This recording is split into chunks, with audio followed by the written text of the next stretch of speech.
and welcome. You'll be watching the RPGeeks. RPGeeks. It's all coming together. Hi, everyone. It's a new series. You are joining us today for Pirates. Alright. And Tale of Daring Dandies on the Ocean Deep. Let us meet our Daring Dandies. I'm going to be GMing today for the first time in some yonks. I have many notes. I'm sure my notes will not be going out of the window in the pre-title sequence. No. Absolutely sure. Not again. Not again. Not again.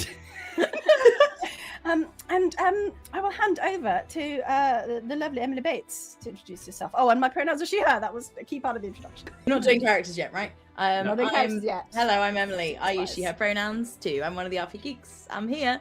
I'm so excited. I won't say anything about my character, but if you know deep RPGeeks lore, this would be really. this will be awesome. I would be deep dead RPGeeks impressed if anyone knew this. Okay. The lore, you say?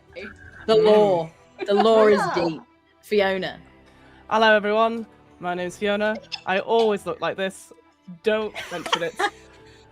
I use she, her pronouns. I'm going to pass it on to one of our lovely guests. Before we pass it on, Yes? did you say anything? Does anyone know that you were going to have facial hair? Because chat were talking about it before we went live. No? Wow, literally. Look, I think we just got to a habit now where I'm like, you know what?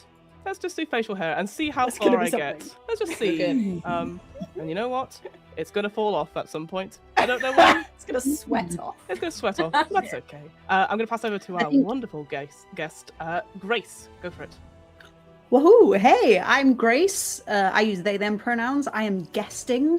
I'm surrounded by sheets of paper and set up and desperately thinking that maybe I will try and remember anything. And I'm also thinking that perhaps each session a new person should have another mystery kind of facial hair each time, and we just never mention it.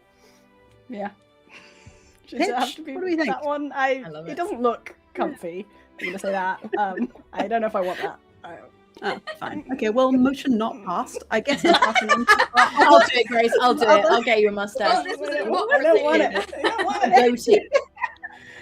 I guess I'm passing on to our other beautiful guest. Me! Yeah. This is me! Hey, Yeah. I'm Kat, otherwise known as Kat the Loremistress. I use she, they pronouns. Yeah, the deep lore. No, you say. That's how they tempted me here. Yeah, thank you for inviting me on. I'm not one of the RPGeeks. I am in fact a guest. So hi. We put a little Good guessing, basket guests. of lore out and left a Yeah, little just a cage little, over like- the top of it, and Cat crawled over, and then we dropped the cage on them. That's fun. We were like, "Come on, Cat, look at the lore." It took them 2 here. weeks to stop me hissing. One more exciting bit of lore before we start. What? We're going to be playing Rapscallion, an RPG from Magpie Games that is extremely piratical. Arr. Quite a new system for me and many of us. So we shall feel our way through and see how we go. That's very good, Megan in chat. A lore lubber.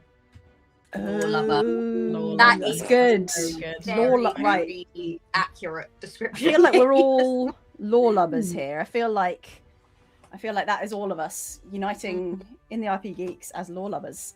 All right, lore lovers. AOB before we dive in. Splash. No AOB. No AOB. I'm excited. It's any other Let's get business. on with the B. Very What business, are you like talking about? office. I'm so slang corporate. for a I'm pirate sorry. campaign. I'm sorry. I was looking at Sorry, I'm an artist. Like, Oh, oh no. Is this Corporate bundle coming TTRPG in. speak that I don't know? Corpo speak. Right. Let us begin. Our tale begins on the high seas. It is a beautiful, sunny day. The splash of the waves glints in the sunlight.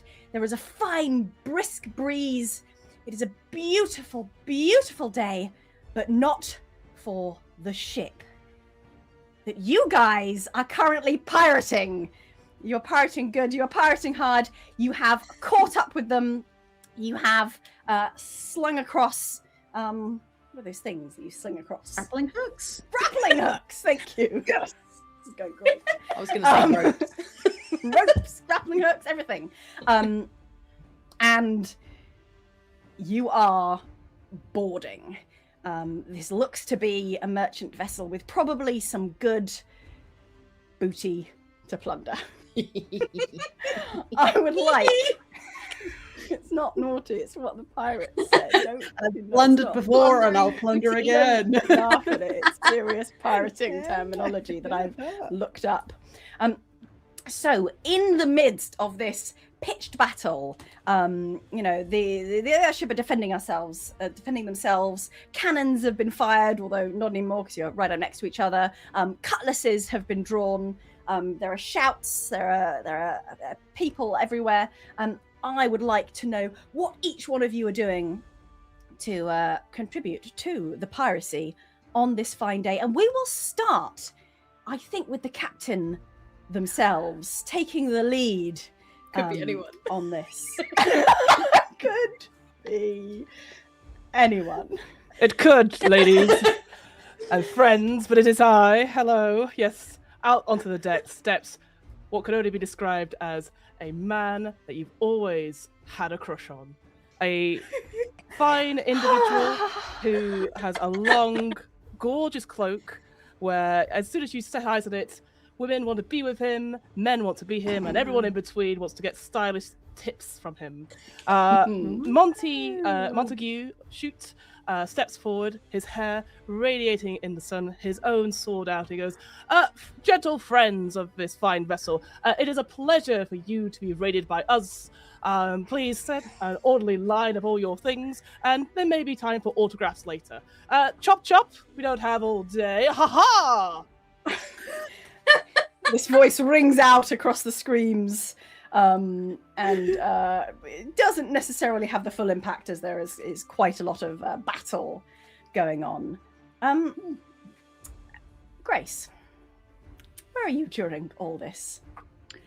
I think at this moment, in order to give Captain Montgomery the moment of quiet and not being murdered, in order to do his speech, the camera sort of focuses on like a slightly less attention-grabbing shape in the background of sort of 5'10", but like about as wide as they are tall. You see Malt, who uses he/they pronouns, who's kind of like blue-collar boxer build, but like loads of long, sort of like dirty blonde, sun-bleached hair, scraped back in a bandana, sort of exploded behind them. Really muscular, a little bit of a tummy, loads of tanned, weathered white skin, like pale eyes, sort of like squinting into the sun. And the camera pans around to them where they've got like a club that's made out of what looks like it could have been like a balustrade ripped off of a ship, like blocking the saber or scimitar or cutlass or whatever it is of a different pirate who is attempting to cut Monty down as he stumbles aboard the ship. I'm like, block one, welcome everybody, it's a pleasure. Like spin around, duck underneath Monty, stop someone else from cutting him down. I throw a dagger at someone who's about to shoot a flintlock or something, and the impression that you get is of someone who's working really hard to make so that Monty gets his little moment. and looks amazing while doing it. Thanks to you. Emily. Yes? What are you doing? What are you doing right now? Hello. What are you doing? Yes. So at the wheel of the ship, she's not crossing over. She doesn't get on other people's ships. It's dangerous. You see, Marnie. Marnie is a sort of middle-aged woman. She's slightly on the shorter side, some would say. She's got very curly, very crazy hair. There are feathers in it. It's not entirely clear whether they were placed there or ended up there, because also sat right on her shoulder is a seagull. And anyway, the seagull's fine. It's having a lovely time. Very nice looking seagull. And Marnie, anyway, she has sort of scarf around her hair. She has scarf around her neck, scarf on her wrists, a cape. She's looking awesome. And she's by the wheel, and she's sort of got one hand on it and is feeding snacks to the seagull. And she's like, yes, I'll keep it still. It's fine. You go over there, do what you have to do. I'll be here keeping this ship safe, because apparently no one else cares about this ship. And then just sort of carries on, like, steering and petting a seagull. I think there are, as you're sort of saying this too, like a whole like flurry of pirates who are just like running past you, going, "Arr!" and, like, Make sure you step on with your left foot first, or you be cursed. Idiots. Oh well, I guess. Here you go. You 100% see like a young like kid like mid-air try and swap foot, trip, tumble onto the deck, pop up again. Left Just foot ready. next time. I'm trying to work out which one's left in the middle of the battle. Malt picks them up from where they've fallen on the ground, sets them up, lets them go. Thanks. Run off. And finally, Cat. Reed. Reed is late. Reed is late. You see a door swing open, and a sort of I would say quite young looking, huge pirate shirt, way too big, and then sort of very tightly tailored trousers that look a bit too smart to be here, now kind of rolled up at the ankles, buckled shoes, pristinely polished. Clearly this is a polishing that needs to happen like every hour of the day here, but it is a polishing that happens. Sort of like specs that they sort of quickly push up their nose, and they kind of run out towards the deck, and I'm here, and picks up a crossbow and goes, I've got it, don't worry.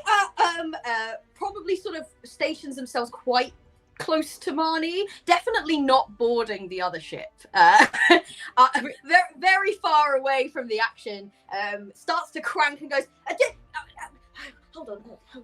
1 minute, and then begins to work the contraption. You know what you're doing?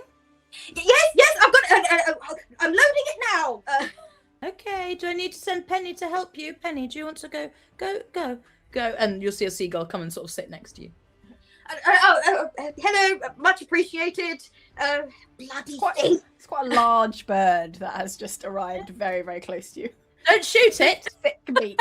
I think as Penny comes into land, that's just when I found the trigger, and just go, whoa! And it kind of flies off in a completely. It's all right, I'll load another one. And then just it sort of begins. I've got lots of seagulls, but it doesn't mean you can shoot them.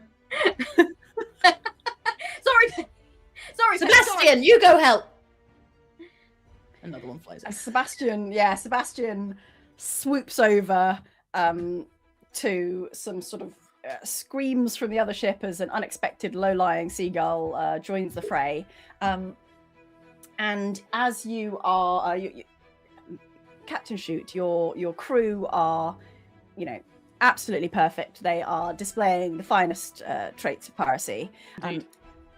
As you are preparing your next move, watching the inevitable success of your current raid, you hear a cry go up from the crow's nest on your own ship of "Sail ho!" We're a bit busy right now. Indeed. Sail ho! And I join in the call. No. Do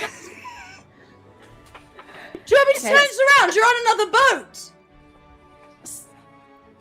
I go, say more to the person in the crow's nest to explain what they're doing, so that everyone understands, including the captain. So, Kara, you see a little face, which is Kara, like peer down at you, and she's like, "It means there's a sail over a ship. A ship is coming, Captain. Coming here." Thank you, Kara. Excellent. Another raid. Thank you, Kara. Well explained. writing it down. I've dropped the crossbow. I've started writing it down. Sail ho. And I'll say, crew, Lady Luck shines upon us once more. We let us wrap up proceedings here and get ready with the shenanigans on the sail ho. The crew are wrapping up pretty well. The crew of this other ship are being mostly defeated. Some of them have blocked their, like barricaded themselves below decks, and that is where all the good booty is going to be. So you are still sort of battling, trying to get down there. Lots of them have surrendered. But as the other ship gets closer, and you think, excellent, another victim of our piracy, more booty for me. As it comes closer, it becomes clear that it's a very, very fine vessel. Ooh. Beautiful, no expense spared, very much coming straight towards you. Maybe not the best sign. And Monty and Malt, would either of you be looking at this other vessel? Are we paying any attention to this at this point?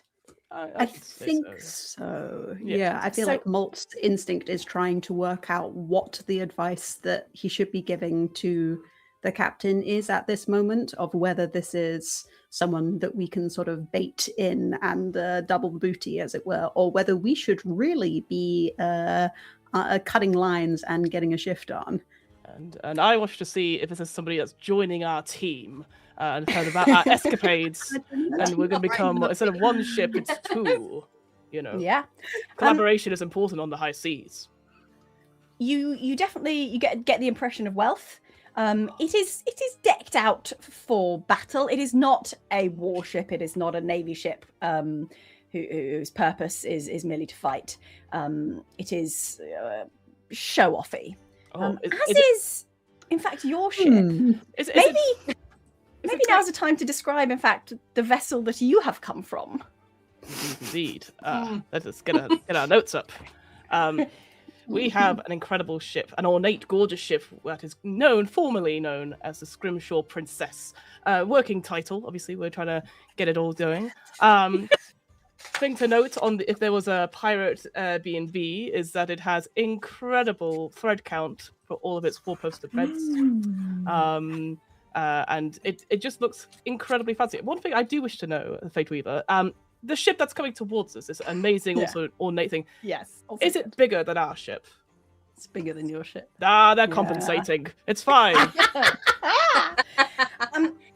Captain Shoot, as you look around your basically better vessel, and you look up the mast, what flag are you flying? What flag am I flying? Yeah. Great question. I think we are flying whatever was to hand, which is one of the gorgeous sheets from the four-poster bed, which probably has some sort of insignia on it. Maybe the Scrimshaw Princess herself. So a gorgeous sort of woman with two big tusks coming out of her face. Did you take down the original flag that was on the ship before? Yes, it was very boring. Yeah, Okay. yeah. I wonder whether at the last minute before we hit this ship, we would have run down our, don't worry about it, we're just a friendly ship flag, surprise. and raised the you are about to be attacked by pirates. You better be afraid, actually. Yeah. Colors. Which one of those is the bedsheet the friendly one or the piratical one? It has many different meanings. I think we've got two bedsheet flags, and Right. one of them we've just drawn a sort of like pirate hat on the princess, and that's Nice. the pirate one. And then otherwise the friendly one is Subtle. just Yeah, It's smiley just face, frowny Someone- face. People really have someone- to be like vaguely artistic on the crew has just sort of Yeah. we've gone, just make this more piratey, and they've done their best. Yeah. Yes. Okay. As you look up at your piratical high thread count bedsheet with Yep. the emblem of the figurehead at the front of the boat, but with an added pirate hat. You briefly remember pulling down the rather boring flag that was there before, which seemed to depict some sort of coins and some sort of mechanism. And as you're recalling this, you look out at the other ship. You think, oh, it's a familiar, Looks similar. familiar looking flag there. I've seen that somewhere. They're bloody Seen that copying somewhere. us. Uh-oh. And you recognize the insignia of a man who you met in a past life, Monty. He is known generally as Gold Dust, or more formally as Mr. Goldmar. Flashback. Where did you first meet him, Monty? And what was Monty like? What was in Monty that like? meeting? Yeah. I think this flashback takes place at the let me find the name of it. Takes place at the Shoot Assurance Corporation, which is a ship insurance company that my father, Montague the First, ran, and Monty interned there, a small little stay there. I'd first started out as one of the clerks, but it turns out writing by hand it's a bit of a bore, and it hurts the hand quite somewhat. So I then shuffled around all these different departments, such as catering. Turns out I need to wash my hands for that more often. Currently in this flashback, I am in the cloakroom, and I see my father and Mr. Golmar have come out of some sort of meeting talking about some sort of incredible ship, which we spot sort of like cinematically through the window of the meeting room from my purview, and it sort of shines like a certain gold sunbeam comes in, and I'm like, stellar. And the interaction I have with Mr. Golmar, he asks for his cloak, and I go, we've lost it. He goes, what? And I go, let me find it. I find it, and I put it on myself. I leave towards the ship. Oh, no. That's how I remember that interaction. Shamini, you are muted, Fate Weaver, just so you know. Thank you. We cut back to the present day moment, and Reed Marnie, I think you see Captain Shoot sort of leap up on sort of the deck, maybe even onto the railing of the other ship, holding onto a piece of rope, sort of looking out to sea and wistfully sort of, daydreaming while he has his little flashback. I will say that Reed, you don't have the best view from here. And it is pretty key that you capture all of the details of exactly what's going on. It's looking like things are calming down a little bit over there. He looks very cool standing like that, don't you think? Does he? Oh, this is important. And I think Reed takes a look at the other ship, estimates that probably the best way to get to the other ship is to grab a rope from that's kind of hoisting up the sails and swinging along. Takes a good 10 seconds to. What's he doing? And No. then.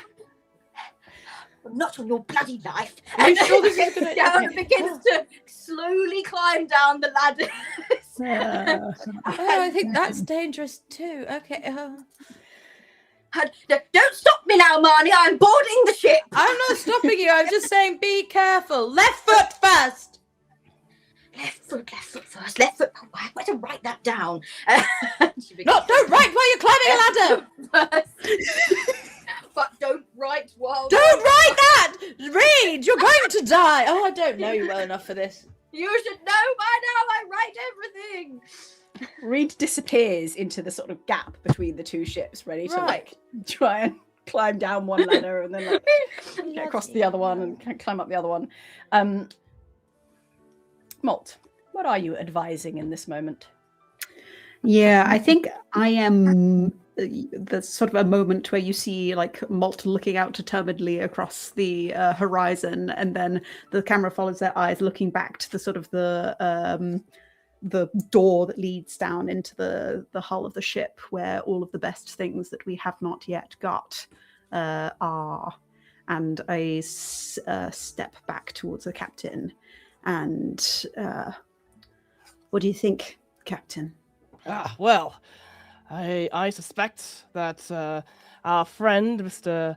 Gold-Dust, is on his way to maybe have a tete-a-tete with yours truly, which I could understand at any point. You know, we are the best of our best, but we are busy. So I say maybe we finish up here, maybe then have a light snack, and then offer some hospitality.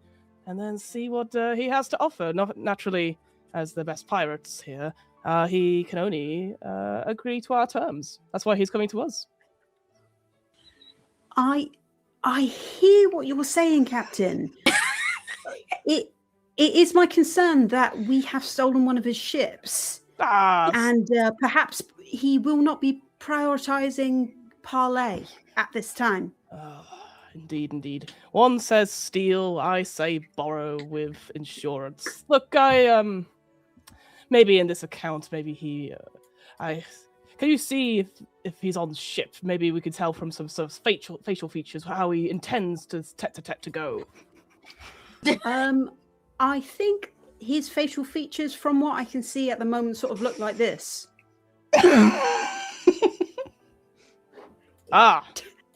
It doesn't look. No. It doesn't look friendly. We've experienced that facial feature quite often with folk. So, well, maneuver 2 then. I think retreat and haste. You want to make this into a chase rather than, considering what you're doing. I just want to make sure that your wishes go forward in this. Yeah. Well, you say retreat. I say backing off in style, huh? I think at this point, Reed draws up, huffing and puffing from all the ladder climbing, crossbow sort of hoisted over his shoulder, half writing and going, or perhaps a daring escape. I like your thinking, Reed. That's the best way to put it. Make sure you note that it was a daring escape from... Daring escape, yes. Yes.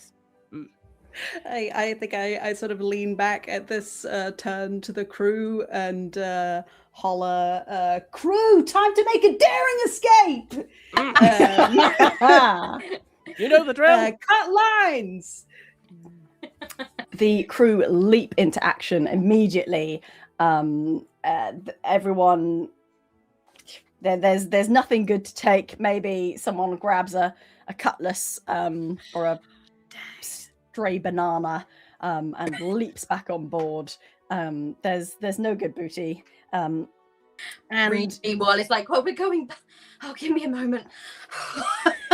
I was going to say, the speed of your escape is somewhat slowed by the fact that Reed has just made it across to the other ship and is now very carefully trying to make it back again. Is there nothing at this level that we could take? It just I will accept the feeling. I hate the feeling that that this attack would be a wasteful. Obviously, the captain has said that that we need to leave, but there's nothing. It doesn't sound great for the story. It just doesn't sound good for the story that we didn't get anything from the ship. Unsuccessfully raid a merchant vessel. There's not even like a nice tea set on where someone's just having that's what Reed is putting. We unsuccessful. There was little of value. You we can't get into the captain's quarters, just, like not even the main hold of the ship, but like nick a couple of ledgers. I would say you see on on the deck of the ship, there is some sort of ornamentation. There is like around the mast. It's sort of a little bit like a figurehead on the front of the boat, but it's instead surrounding the mast. And it is what seems to be like sea otters carved in wood going round. It's gorgeous. It is heavy and it is attached. It looks expensive.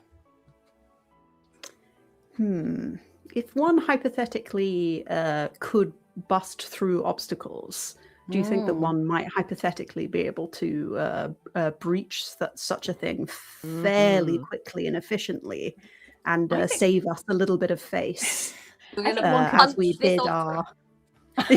You could punch through. I think I could punch an otter. The mast. Do you think I could punch through the mast of the ship? I think you could punch if I through the tried mast hard of the enough? ship. Is what Do you think I I could? think. Okay, all right. Would you like would you like me to roll with the move that I have to do this, or would you I like me would. simply to succeed? No, first roll of the game. I'd like you to use your fisticuffs move, please. My fisticuffs moves. You telling me that my fists are too harm close and that I can bust through an obstacle? Heck yeah. Okay, first 2d6 of... Oh, no, that's not so good. Oh, no. Those otters! Oh, No! Bleeding knuckles. I, even with my +1, I have unfortunately and auspiciously made the first roll of the game a 6, which I believe is a No. miss. Yeah, that would be a miss. As you you punch this mast, you punch the... First thing what happens is you punch the beautiful otters. This the elegant, otters. probably expensive carving splits, thus rendering it probably worthless. What I'm going to say is, even though you failed in bashing free the otters, you did still bash through the mast of the ship. And the mast of the ship Oh no. is currently toppling. Oh no. Oh, this isn't good. Probably Very much in the direction of your No. ship. No! Oh no! Marnie will spin the ship and will literally just try and swerve it away. Ooh. Oh, incredible. Marnie cares about the ship more than anything else. Yeah, there are still ropes and gangplanks across, No, but she's this not. ship is Marnie is just turning the Scrimshaw Princess away. I will say that is easy enough to do. Oh, okay. Have you got Okay. well? That I would say it's not, but I do have. Yeah. Do you want? Um, Well, it depends whether you just want to do that or whether you want to do that without leaving Reed behind. Oh, it's Pip. I thought they were all still on the other ship, so Well, I was going to leave everybody. And just Really, come back everybody- again. Yeah, I was gonna say. I got the impression that you didn't care, which is why I said it's easy enough to do because. Oh yes, no, I was going to You're- leave all of them and save Yes, the ship okay, and then great, bring the great, ship back good, yeah. around. Okay, I'll cool. turn this car right around. Yeah. Okay. In that case, Yes. I'm just going to say you could just do that because Woo! the No, cost no. is inbuilt by Okay. your lack of consideration for any of the rest of the crew. Aha, the The consequences. mast The consequences of my creaks. actions. Slowly over. Hmm. It gets tangled in one of its own ropes.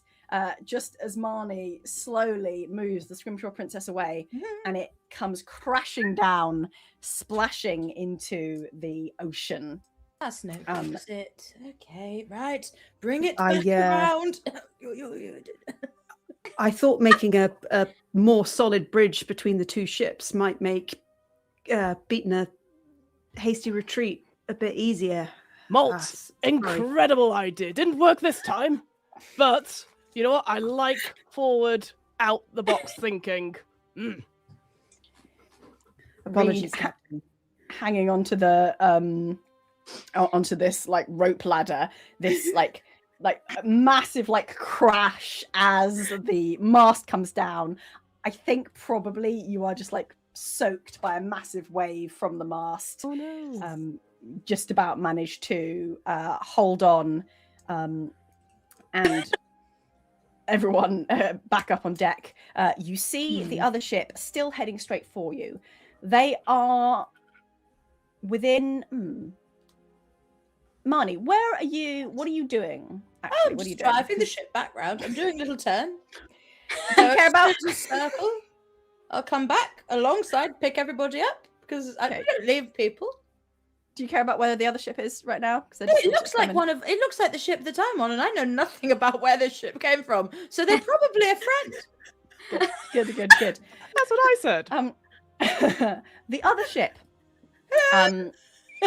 is heading over. You are somewhat shielded by the ship that you've just been raided. The other ship is coming round, and it is basically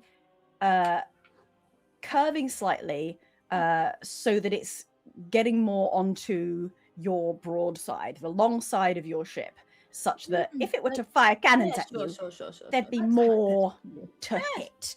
Well, but as it gets closer, you notice that it is very much not firing cannons at you. Lovely. Hello. Oh, it doesn't Tally work. ho, friends. I'm new. We may not have met before, but the others will be across in a second. You must know Captain Monty. Oh no. I think you see Marnie aboard the other ship. It's coming closer and closer. It's not quite there yet, but you see a man with a face very accurately portrayed by Malt earlier, which is just sort of like. Oh, if It's an the angry languages will face. stay like that, sir. You have to relax the face. Relax. Did it change already? Is that why you look? Oh no. Monty and Malt, you are Team M. the other. Your ship is coming closer. Your ship is close. It is nearly close. What's the layout here? Because we've got we're in a 3-ship situation. Is the dead ship that I have accidentally killed in between the 2 active ships? Like, what? It was initially, but I think the 3rd ship is coming round to get. Like it's coming round the princess is the Play a sandwich. game of, like, ring around. We're in the middle. Yeah. It's a Scrimshaw princess sandwich. God. You're becoming sandwich filling. I'm becoming I don't want to be sandwich filling. Don't want to be the filling. Surely the thing that we want to try and do is and I suppose I like lean over just to Monty and if the navigator could get the Scrimshaw princess around on the other side, we might be able to pull a sort of a double broadside situation on the unsuspecting Dran Goldmar. Oh, incredible. Yes. Other Team M. I'll scream to the other side. Other side. We need... Who? Me? Yes. Hello? You're Team M, aren't you? We're Team M on this side. You're Team M I've on never that been side. in a team like this before. Team M. Team Team Can we M. call it Team Marnie? Sure. Yes. Marnie and the Gulls. Oh, fantastic. I love blue sky thinking. Good. Great. Right, other side, Team M, Marnie goals. Sorry, Right. Of which ship? which ship am I getting on? When are you coming over, or am I just sort of? We'll come to you, but not... Which? Look, Who do you want in the sandwich? dead ship and sandwich. This Dead ship ship and sandwich. Understood, Captain. top bread. Top bread. Top bread. Understood. No, Perfect no. analogy. We're both of the breads. What? No, too many no. Okay, I'm going to just go with my gut here. Good job. Marnie, you come around. You're kind of coming around and basically keeping the broken ship, trying to keep the broken ship in between you and the oncoming vessel. Right. Protection. Reed very much on the wrong side now of the ship. Reed's just like, I would like to be in my cabin. Reed is very much dangling off a rope ladder, like just in open water. So which rope ladder am I supposed to be on? How am I getting? Because there's one. Just jump as I come past. Look, I'm coming past. 3, 2, jump. Do I jump? Well, I don't know how you got on in the first place. You're on a ladder. Carefully. early. I can't stop. The captain wants us to keep going. Oh, bloody hell. Think Bloody about the hell. bloody sandwich. hell. You'll be an onion. Can I attempt to jump over? Yeah, I guess so. I guess this is great. Yeah. From one rope ladder to another. Come on, As Reed. it grazes past. Yeah, I This think is you good can. So, I it's so good to know that we're a ship full of professionals. Yeah. I am gonna call this breaking out. This is one of the moves that one can do. I feel like you're very much breaking out of the ship that you don't want to be in and Does feel breaking that back way. in to the Can Shrimpford I Princess. can I help? Can I use my Pied Piper oddity? Yeah, tell me about that. So it's you're a friend to choose one gulls, small animals. They are drawn to you in loyal, weak swarms. When you command them, roll a Spitfire. On a hit, hold 1. On a 10 plus, hold 2. You can spend hold to have them accomplish a simple task or aid a move. So I'd like to have them aid Reed by like sort of That's great. like Holding not me up. full on Holding, like yeah. lifting because I think that's probably not doable. But like Boosting the jump. yes, a little like almost a gull bridge. I love that. Bridge! It looks great. Yeah. Okay. Gulls swoop down upon you, Reed. Roll boats. Okay, Spitfire. All right. Spitfire's plus 2. Come on. Oh, that's good. Come That's on. good. It's 5. It's a 7. Oh. We've got it. Nice. Ooh. Reed starts screaming. We're here to help. Don't look at Lewis. He's a mean one. Doesn't look Lewis in the eye. Makes an assumption on which one's Lewis, to be honest. Okay, I think you get a +1 to that from being aided by Lewis and the others. I would like Reed for you to roll break in or out, which is 2d6 plus your blood stat. How is my blood doing? I don't feel like it's very good, but that's fine.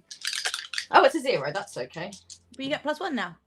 I get +1. Thank goodness, to be honest, because I rolled a 6, but my +1 makes it a 7.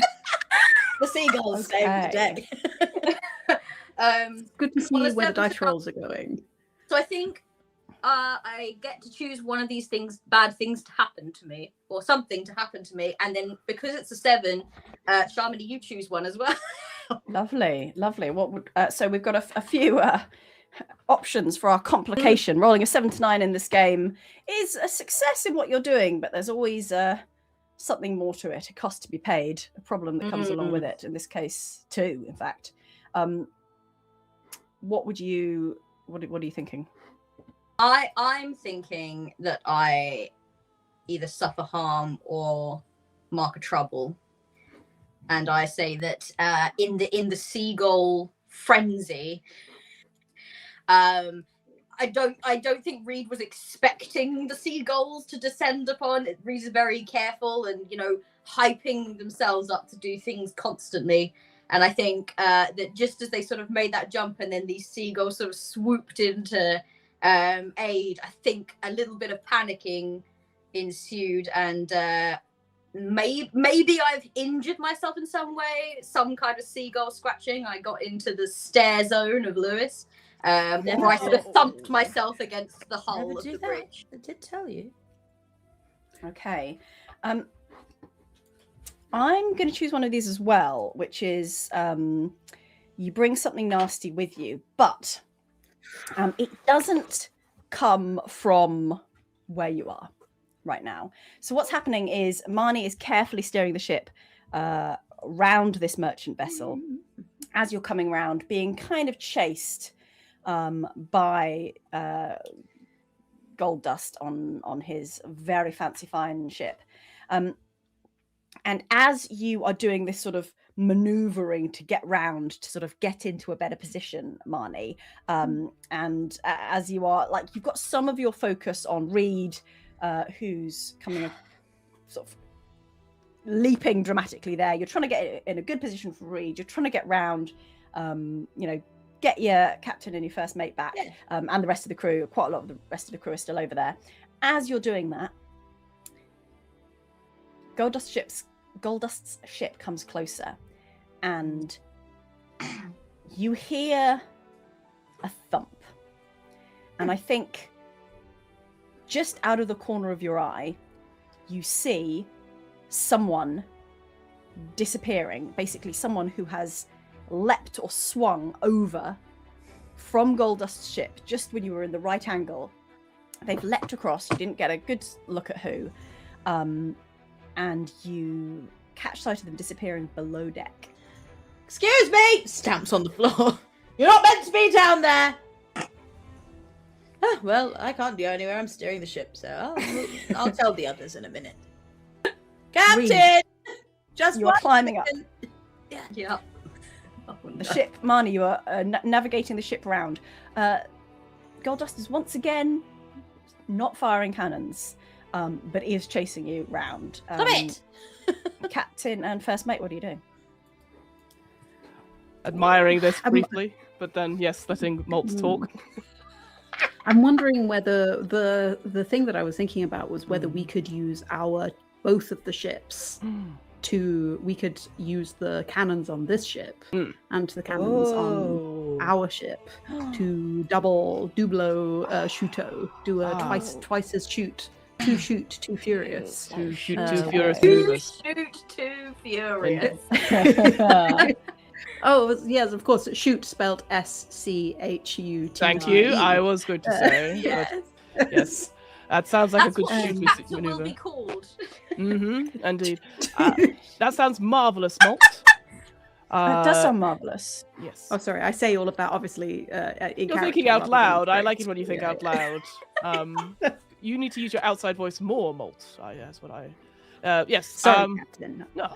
I will try to project more often. Indeed. If you're 51% confident, then you're 100% confident for everyone. Now, look. I never was very good at mathematics, Captain. That's why you got me. Haha. And I gently punch his shoulder. And then I will turn around. There's no one else on the ship from the dead ship. The crew know all that. They're down below, right? And they've locked themselves. Their crew have either surrendered or barricaded themselves downstairs. I turn around. Quite a lot of your crew is still here, though. Yeah. Oh yes. I turn around and I see that a lot of this crew isn't here, and I go, change of plans, fine gentle folks. This raid is on pause. And I bring out a little letter with our Scrimshaw Princess on it. It says, sorry for the delay in your raid, and I push it underneath the captain's room. That's our calling card. But we are going to take some things, notably the cannons, as we're just going to go on a bit of a joyride, a little bit of shenanigans, as we just deal with this other brute that has come upon us and is probably going to raid your ship. Oh, terrible. Fire away! Thank you.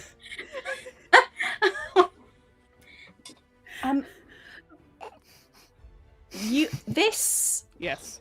This ship has I will say has one cannon on it.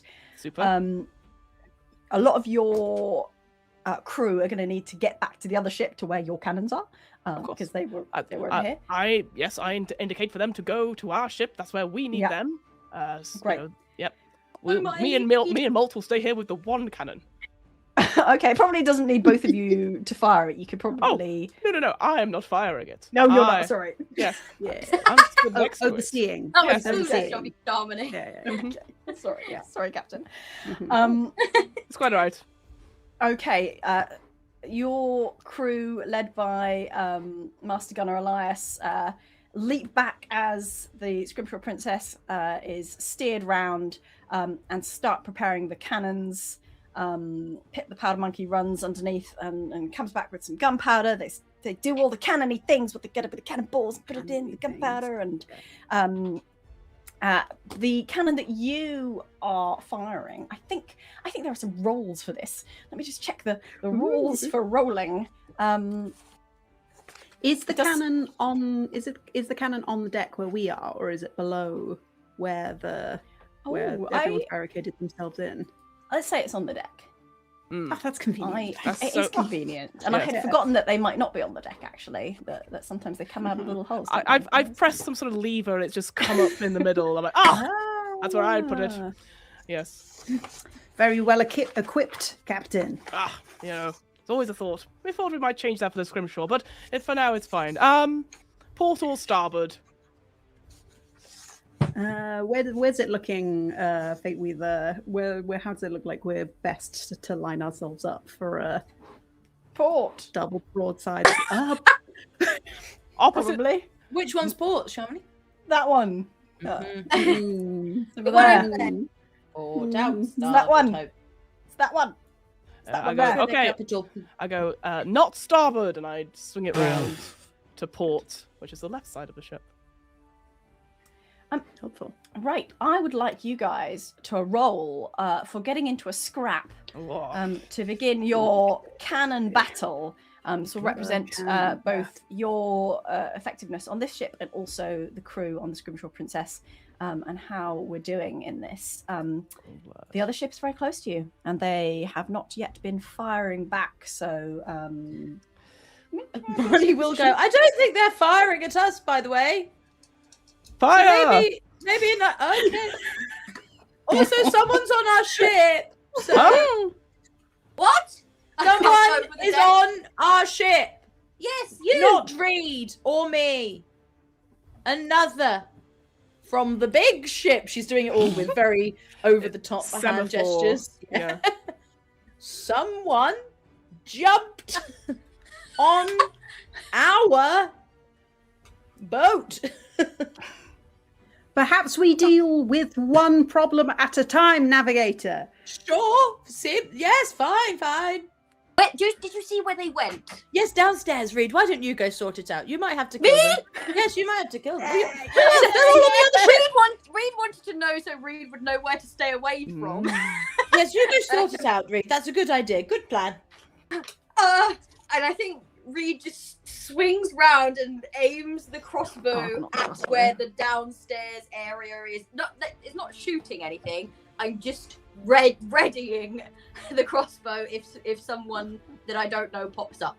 Are you going down? You're not going down there. You're just pointing a crossbow at a hatch. Absolutely not. Okay. They might. Okay. They probably go through a window, Reed, or maybe or something. So I don't know. ready if they surface. Okay, sure. I don't know how you do things on this ship. Right, we're firing, are we?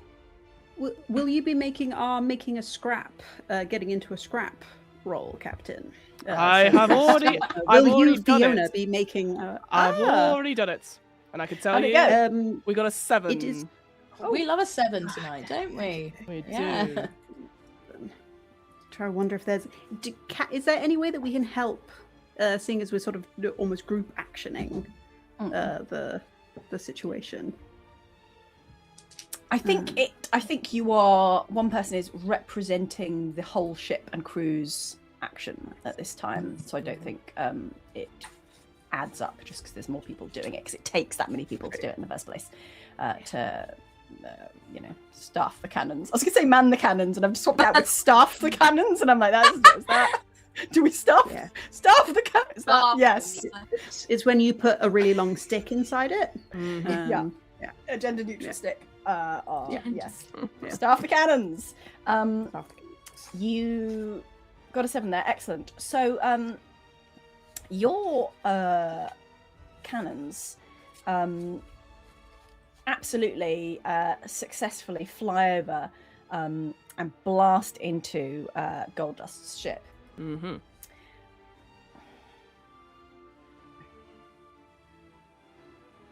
Pick one of the following. Oh, right. Okay. So you either you can deal your weapons harm or deal half your harm, but gain some sort of other advantage. And there's a list here that you see something from them, force them into a precarious new position, or intimidate them and compel them to back off. What would you like to do? I feel that I think it's more like a warning shot, but it hits whatever's on the bow, like their own figurehead, and shoots it off.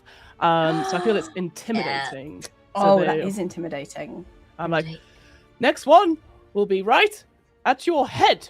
Ha ha! Oh. Incredible. Oh, that's very good. Your cannon blasts their figurehead. Their new figurehead, is a I'm trying to think of another animal to mix a mermaid with, because on yours it's a walrus. It's a walrus lady. Is that right? Yep. You've What got about a walrus lady. narwhal? Oh Yeah. yeah. It could be a Yes, man. It could be a man with like a narwhal. They've tusk. got Yeah. a narwhal merman Completely impractical, but yes. on the. Well, they did. They did And- on the and front this of is their. just, they've just called it the Scrimshaw Prince. Oh, yeah, exactly. However, its head is absolutely blasted off. And I think one of the other cannons from the other ship as well also like hits and does some damage to their vessel as well. And you can see they are like, again, they're in a quite a sort of vulnerable position because they're kind of chasing Marnie around here, and they hold up, they sort of like hang back a sec and maneuver themselves so that they're sort of head on, so that they're less easy to hit with the cannons. And you see Gold Dust himself stepping forward and stepping up, and I think will shout across to you, Monty. That's my ship! No, it's not. It's our ship. What Marnie and the Gulls said. Yeah. It's catchy. Shoot! You can surrender now, and we'll say no more about it. But I want what's mine. Ah, see, this is the thing about surrendering. It makes an arse out of you.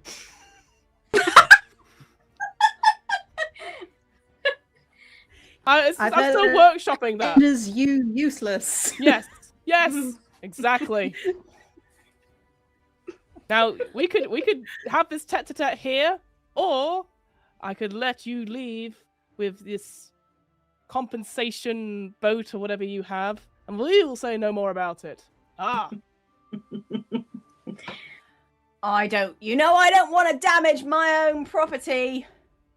Indeed. So you'll leave us alone then. Except it is actually our property now. Thanks to my wonderful insurance. Would you like your person back? I think, Marnie, as this conversation is happening, and I would say, Malt, this is very much... It's sort of unusual to sort of pause a battle to sort of have an extended conversation. Yeah. And Marnie, I think you can hear something against the hull of the ship. Oh no. On the outside. Right.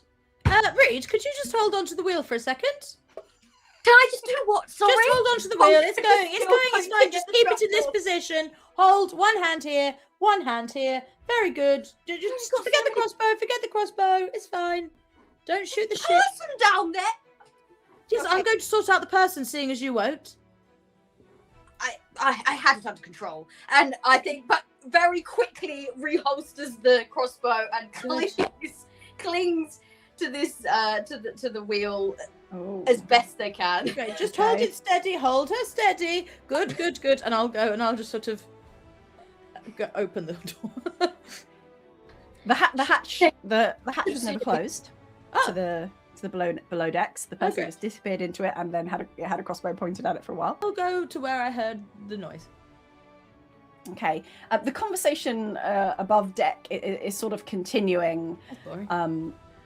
Gold Dust. What? Maybe we could come to some sort of deal. How much do you want for her? How much have you got? I hear you have your middle name of Gold Dust, so it sounds like quite a lot. That's I'm not doing too badly. Let's put it like that. What's your price? Shoot. No, put a number on it, so we know what we're dealing with. It's called a negotiation. I want a quote from you first. Well, perhaps I ought to write it on a note and slide it over to you, civilized like. Excellent. Now we're talking, gentlemen pirates indeed.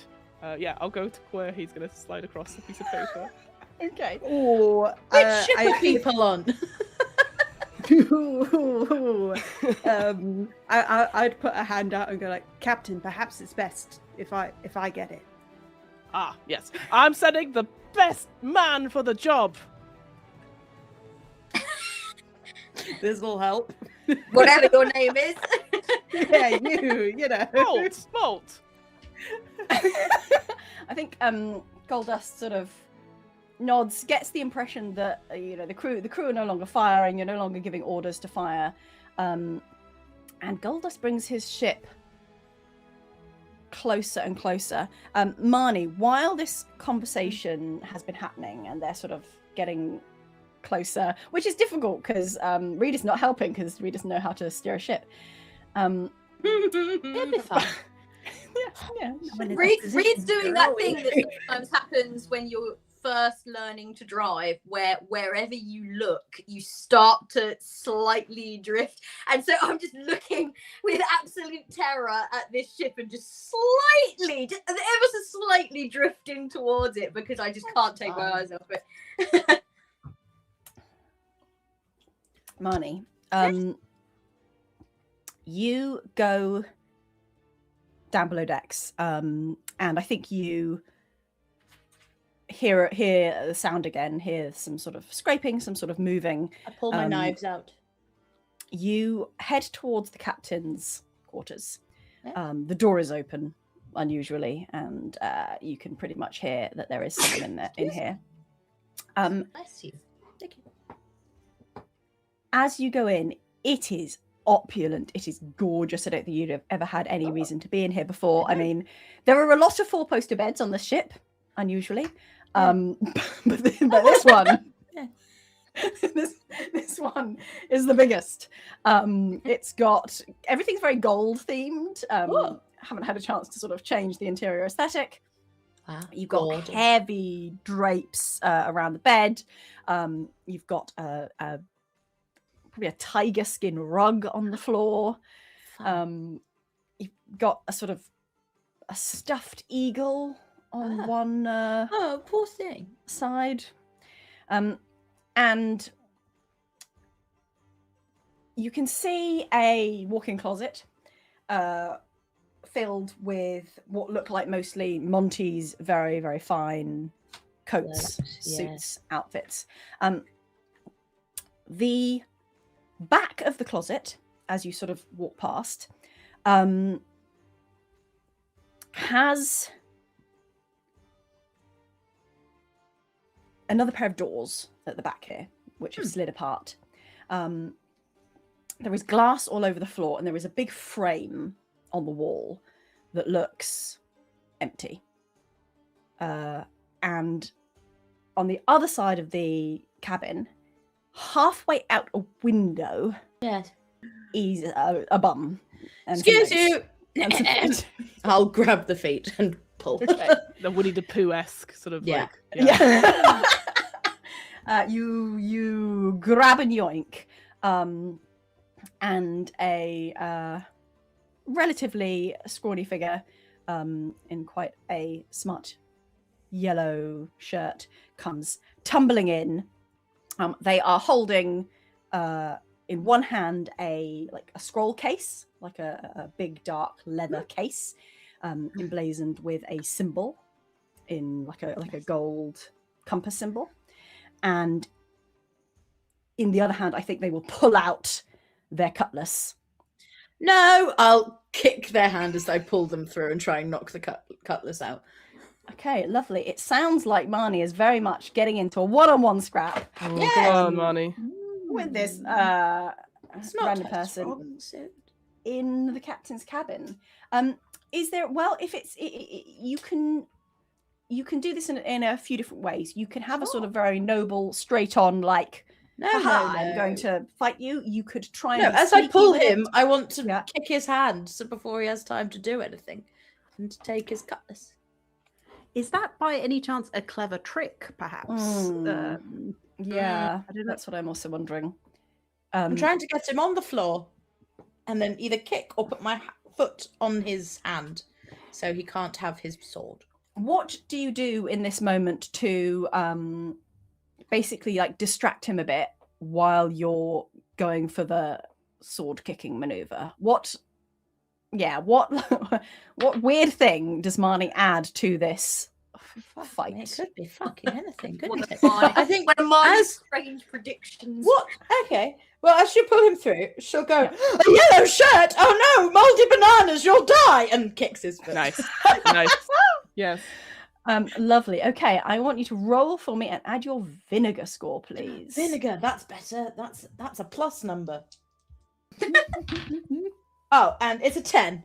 Woo! Yeah. As the figure We can't tumbles go higher in, than 7. you scream about their shirt. There is this moment where they kind of look down, like there's like there's something on them.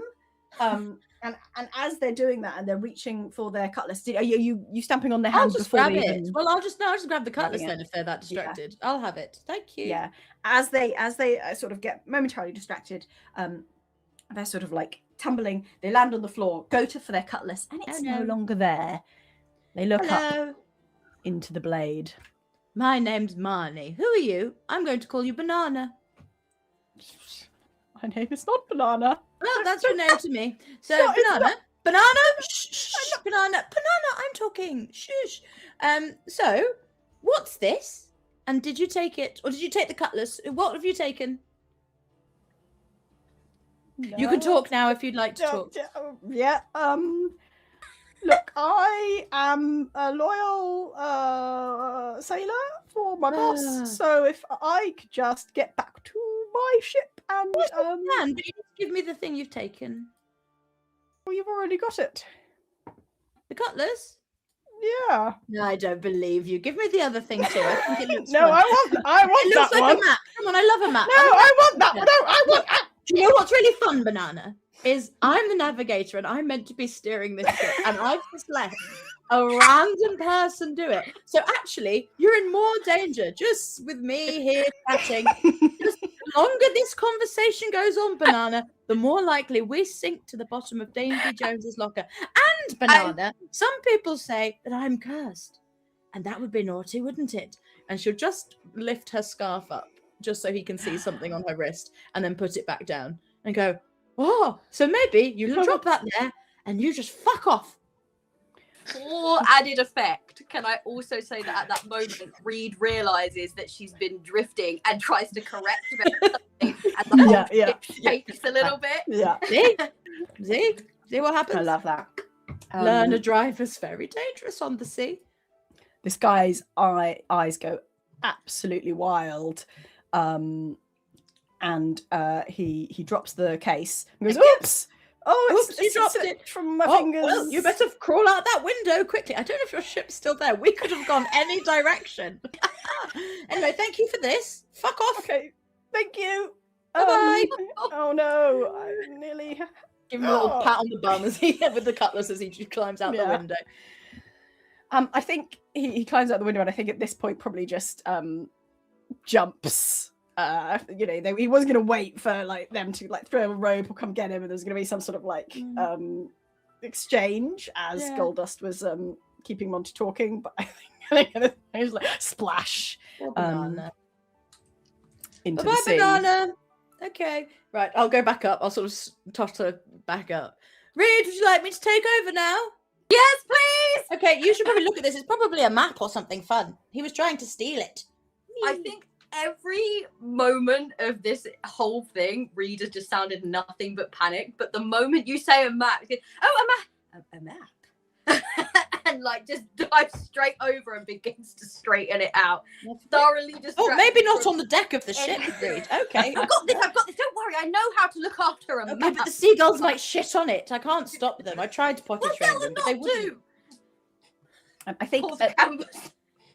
as you're saying this, like, I know how to look after a map. I think Goldust, who's been studiously writing a number down on a piece of paper, looks over to the deck of the deck of the Scrimshaw Princess, sees Marnie hand over this case to Reed, and hears the word map, and just sort of snarls, and I think is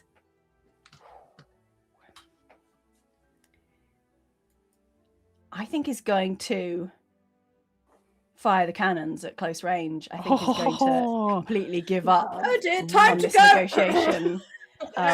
Woof. And they've been holding back, and I think this is the last desperate shot. Like, absolutely not taking you down.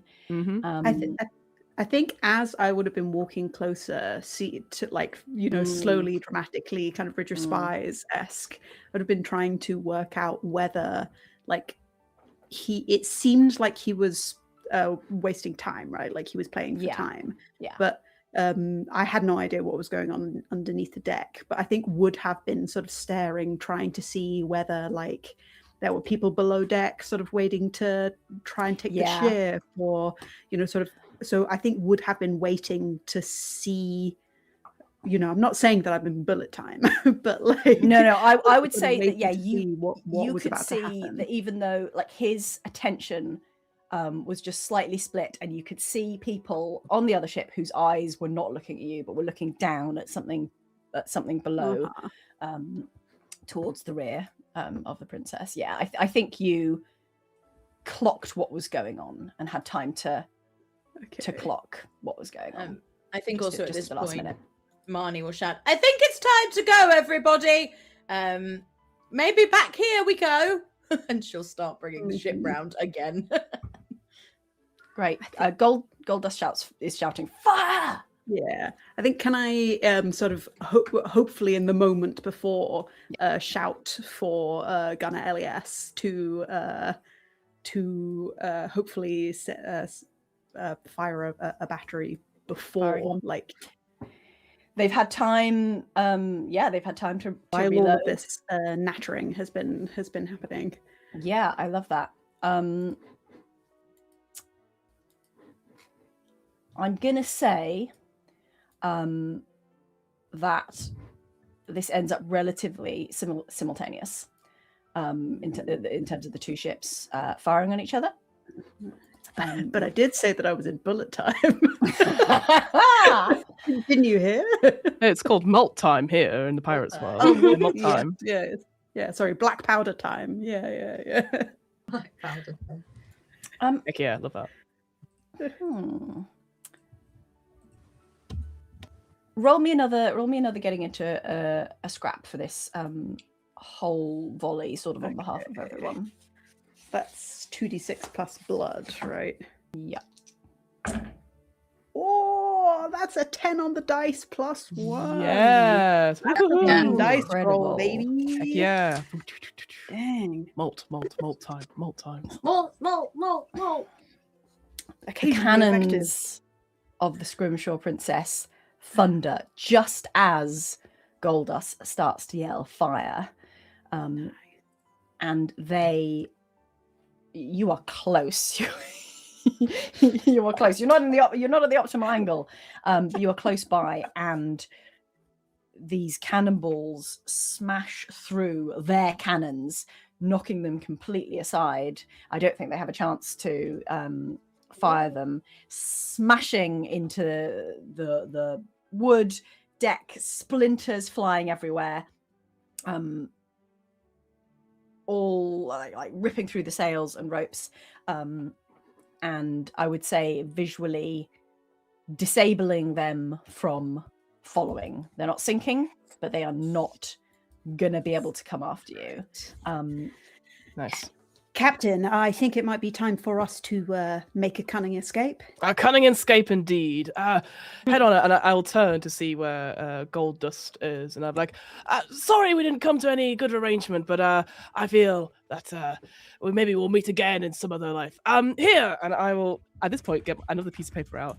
An autograph. I know you've been beasted in some way, and I'll throw it over like a paper airplane. I go, right. Paper airplane it across. Yeah. And then I turn around. Yep. The paper airplane 100% like whooshes through the air, and I think like ends up in gold, like lodges in Gold Dust's hat. Yeah. Like, pulls it down, scrunches it into the sea. Marnie, as you spin the wheel, and the bosun shouts for the sails to be set in position, and the wind catches them, and you are away as you see Goldust like "Argh!" and like throwing this scrunchled up piece of paper off the ship down into the bright sparkling waves on this beautiful day. Another triumph for the daring Captain Exactly what Shoots. I'm writing down. Yeah, That was rather from fun. Princess. And As word for you- word, what I, as I'm at the stern of the ship, yelling back at another what's his name, triumph. Goldmar. Yeah, another daring escape for the Captain Shoot. And as you sail into the sunset, that is where we're going to take our break. Good job, everyone. This is just going to be triumph after triumph. This What could go wrong? whole series, What could nothing possibly will go go wrong. Before we take a short break, I do have a mini little lore drop for you today. Lore drops. Every week here on the RPGeeks, we like to sprinkle some lore for you, some interesting facts, usually vaguely related to what we're doing. And today's lore drop is about the link between coffee and maritime insurance. Hooray! Oh! We had That all old of chestnuts. pirates to do, and know what? we've gone for insurance. Insurance. Huzzah! Very important. There is an insurance market called Lloyd's of London, which still exists to this day. That's like a sort of insurance broker where you can go and like look for different kinds of insurance. And it all started from a man named Mr. Lloyd who owned a coffee shop, their coffee house. It's like super trendy and everyone wanted their coffee. And loads of sailors used to go there and they would be like, hey, you know, where are the pirates these days? They're over there. Like, oh, what's the price of tea? You know, and so they'd be trading all this information. And the, you know, Mr. Lloyd, the family, the business basically started like formalizing that. And they started like making it a space where people could come and trade for insurance for ships that were going out, because ships bloody expensive. Some of them might just not come back, and you'd be kind of, you know, people would be kind of to some extent placing bets on which ship did and didn't come back. But if you were able to insure them, then you were like less likely to suffer. Like one big loss wouldn't like wipe out your whole business, basically. And they published Lloyd's List, which I think still is going on, which is basically like a like maritime news, and it is one of the world's oldest journals, having started in 1734. I looked up the oldest one. The oldest is the Philosophical Transactions of the Royal Society, 1665. But that's still going, and Lloyd's of London is still going as well. And so if anyone and it's still like an insurance, like you can go there and like get different, it's not an insurance company, it's like where you would go to get offers and like different broker. like shop. Yes, it's a broker. It's just a shop for different insurances. I do like That's the what I was idea. thinking of with Monty's backstory. Yeah, I do like the idea of having like some sort of brokers, and you get insurance, and then he goes, and some free coffee for your time, like, and you're like, ooh, and some people just go for the coffee. You know, that's what it is. That's quite fun. Would you like a cup of coffee while we talk? It's the most delicious coffee I've ever had. The stock exchange was also coffee shop based. Like they started Wow. sharing like, oh, what's the price of Always been a stocks these thing. days? And like that became the Royal Exchange. And I do- then the stock exchange. I do like the idea though that in another life, and maybe more modern, if we're talking about like, oh, that's where pirates are. You go and do you want to see any DVDs? You know, and it just becomes a DVD exchange instead. And that's how Netflix was born. Yeah, exactly. I can imagine that there are Question. 2 journals that Reed gets on the ship, and Oh, they are both Oh. Lloyd's List and the what was it, the notes from Philosophical the Transactions. Royal Society. Yeah, absolutely. Perfect. Yes. 100%. Good question from Nick in chat. Maybe a silly question, but is that the same Lloyd's as Lloyd's TSB? No, I thought it was at first, and I was like, it's Lloyd's Bank. It's not Lloyd's Bank. Is Lloyd's TSB Lloyd's Bank? Well, no, it was Lloyd's TSB, but now I believe Oh. they've split. I believe they're Lloyd's and TSB now. Oh. Mhm. Yeah, no, I did. I thought it was, but no, it's not. Lloyd's of London, which still exists, is not Lloyd's Bank, which seems a bit confusing. I feel Too many like, Lloyds. yeah, that's a lot of Lloyd's. Two yeah, Lloyds, no, yes. it's quite. All these Lloyds Right. have got to calm down. With that, I think we will have a break. We will be back in probably around 10 minutes. And we will see you soon for more pirating adventures. Yarr! Yarr!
the map is laid out on the deck. It is enormous. It is, well, the size of the large frame that you saw, Marnie, which filled the wall on the back of this closet, and which Captain Sheep, you did not know was there. Oh. That you have never seen. What's this? That map, that frame, that's fake back wall before. Oh, It was in your room. oh, it must be the wallpaper. I didn't care for it, so I put my coats on it. and my second best coat. No. This is a map. Map, Captain. No, I see that. No, wait, hang on. I turn it. Yep. I was looking at it upside down. Yes, I see it. Right, before anyone looks at it, Marnie will run downstairs and come back with a cup of coffee, and then just sort of chuck it a bit over the map. And go, there we go, just like a sprinkling. It's good for maps. They're useless unless they're stained.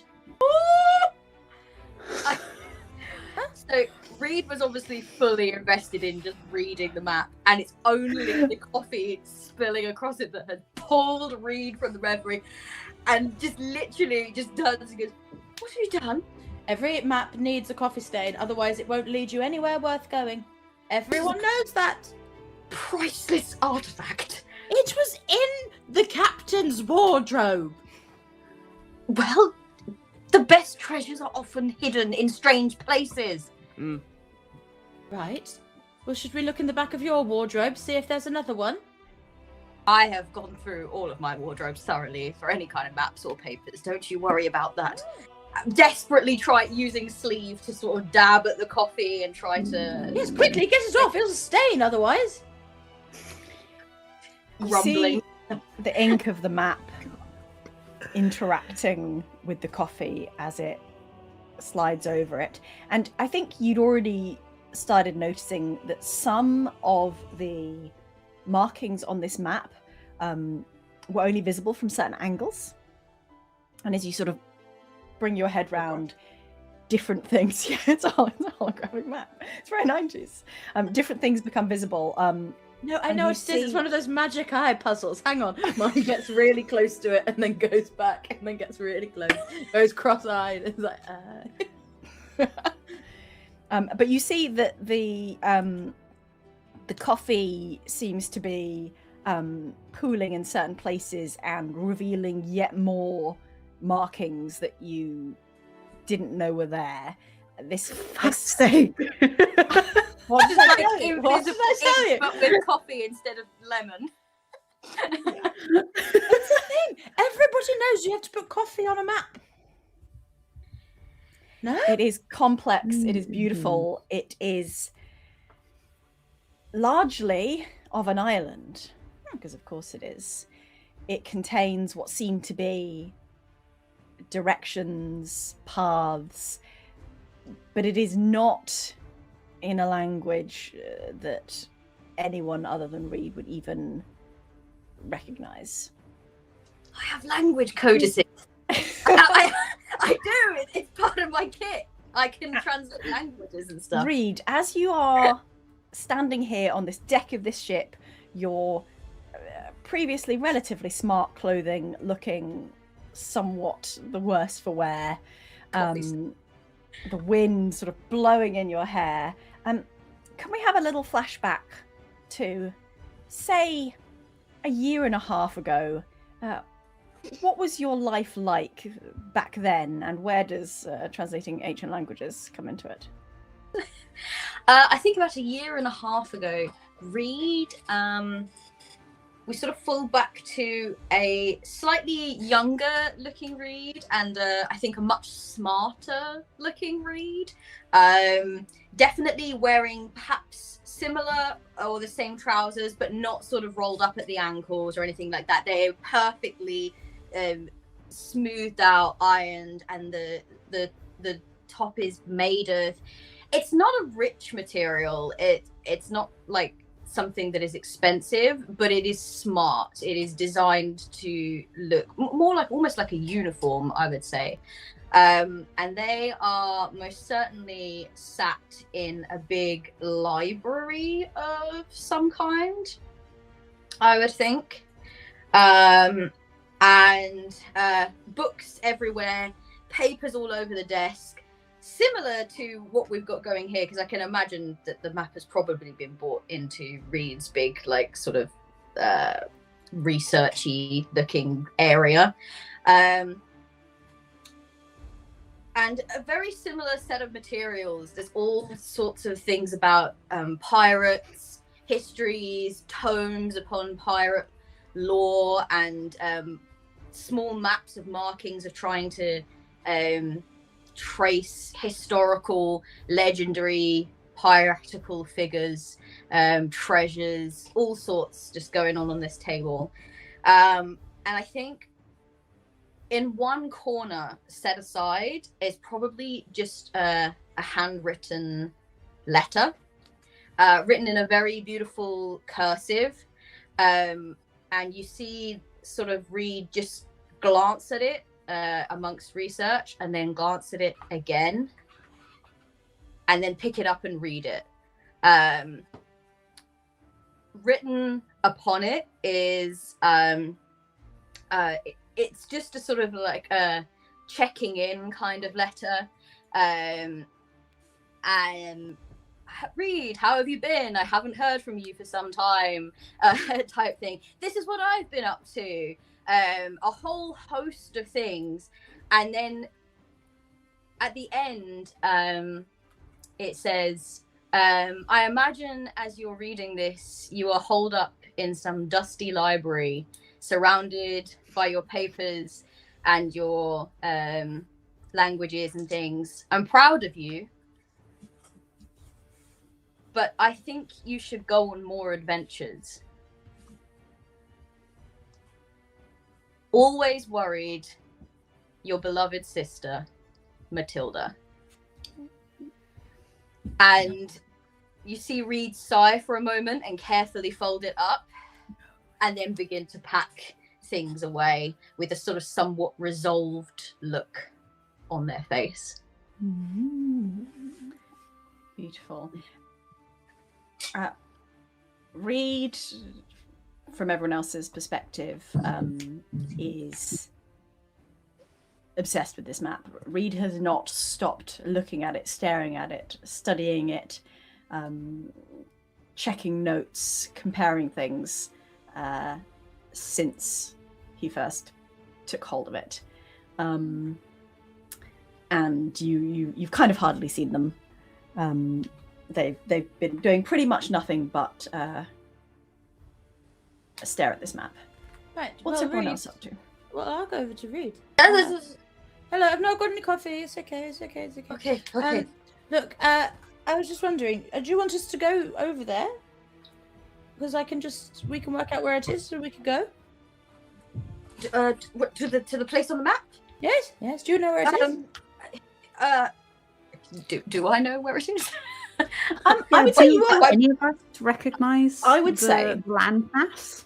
you do not recognize the shape of the island from the shape of the island alone, but it is very clear that some of these markings with arrows and what you are seeing as numbers, Reed, will tell you how to get here for sure. This is what is being uncovered. So this is an island that is not necessarily a recognizable island from the many, many maps that Reed will have studied in that time. Okay, so you will see Reed has this kind of almost like frenzied, bright-eyed look as finally they turn and sort of look at you half distractedly. Yes, the island. Yes, this island doesn't exist on. No. On. It's right there, Reed. I can see it.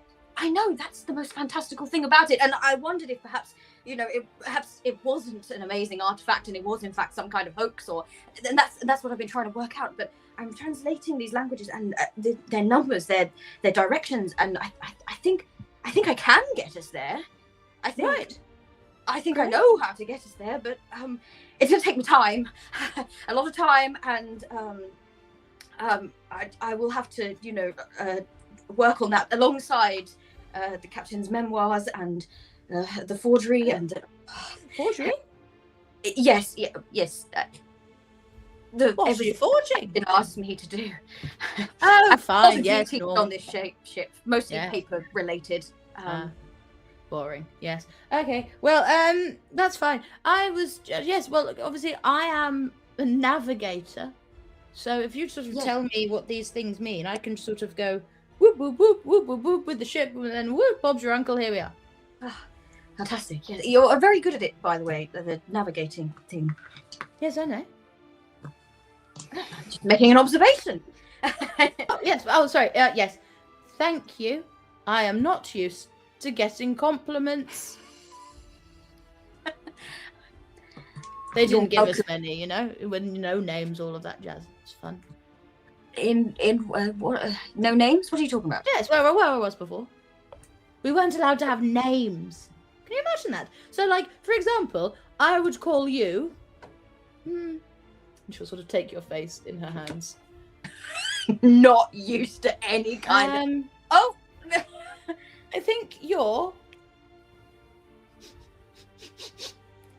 I'm going to call you Little Squirrel.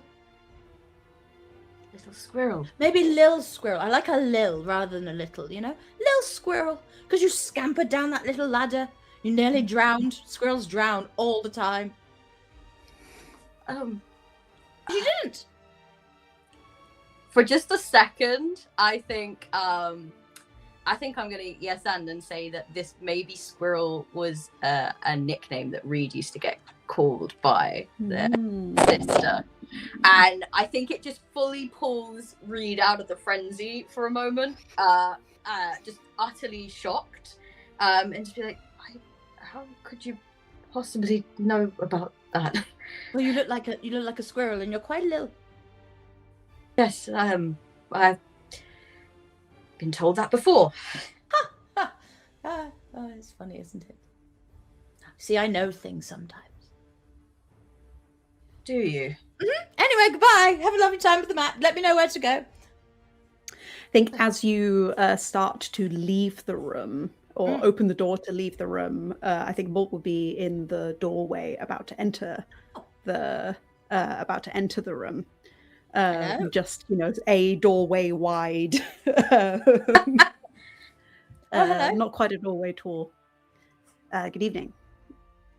How are you? So it was great. Fine. Anyway, there's you can see that Marnie slightly unsettles Malt. There's it seems a little bit like he doesn't find it very easy to make eye contact with Marnie her. gives nothing but eye contact. Grace Willsmer personally hates that.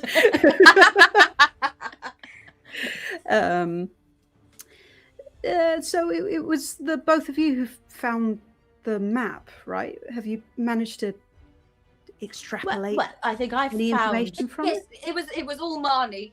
Yes, Banana was It was trying to all steal Marnie. it, you see. And Banana was crawling out the window, so I grabbed Banana by their feet and I yanked them back in. And then they got distracted by something, so I took their cutlass and I said, "Give us back that thing!" And then fuck off. And then they did. But Reed's the one who's reading it. Little squirrel, look at him go. It's marvelous. All this time that you've been What's down your here, name? Malt. No. What's your name? You're very tall, aren't you? You could be Big Squirrel. Do you think you're a squirrel? I don't think you're a squirrel. Big Badger. I am the first mate of the ship. Big Badger. First mate, Big Badger. Marnie will bow.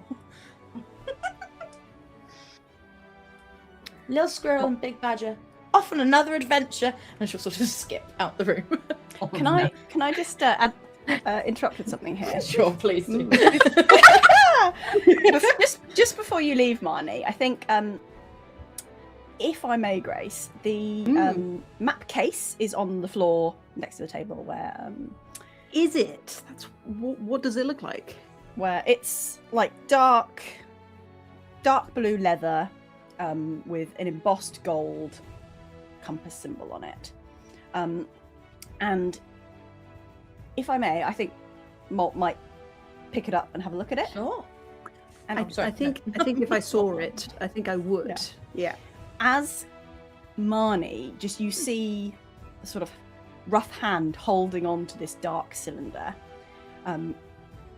You have the briefest of flashbacks to a storm. It's like you suddenly feel the ship move, even though it's a calm day, and you remember this storm around you, and you remember battling to hold control of another ship, and you remember another hand holding a dark cylinder, and then it falling and disappearing from sight. Oh, hang on. Where did you get that? I just picked it up from Right. Because I got next it. to the. Huh. What do you mean you got it? Well, no, I found it. No, I found it because I got it from Banana. Banana crawled through the window. I got it back. I've seen it before. That's fun, isn't it? It's probably quite bad, actually. Sorry, can I just look at it again?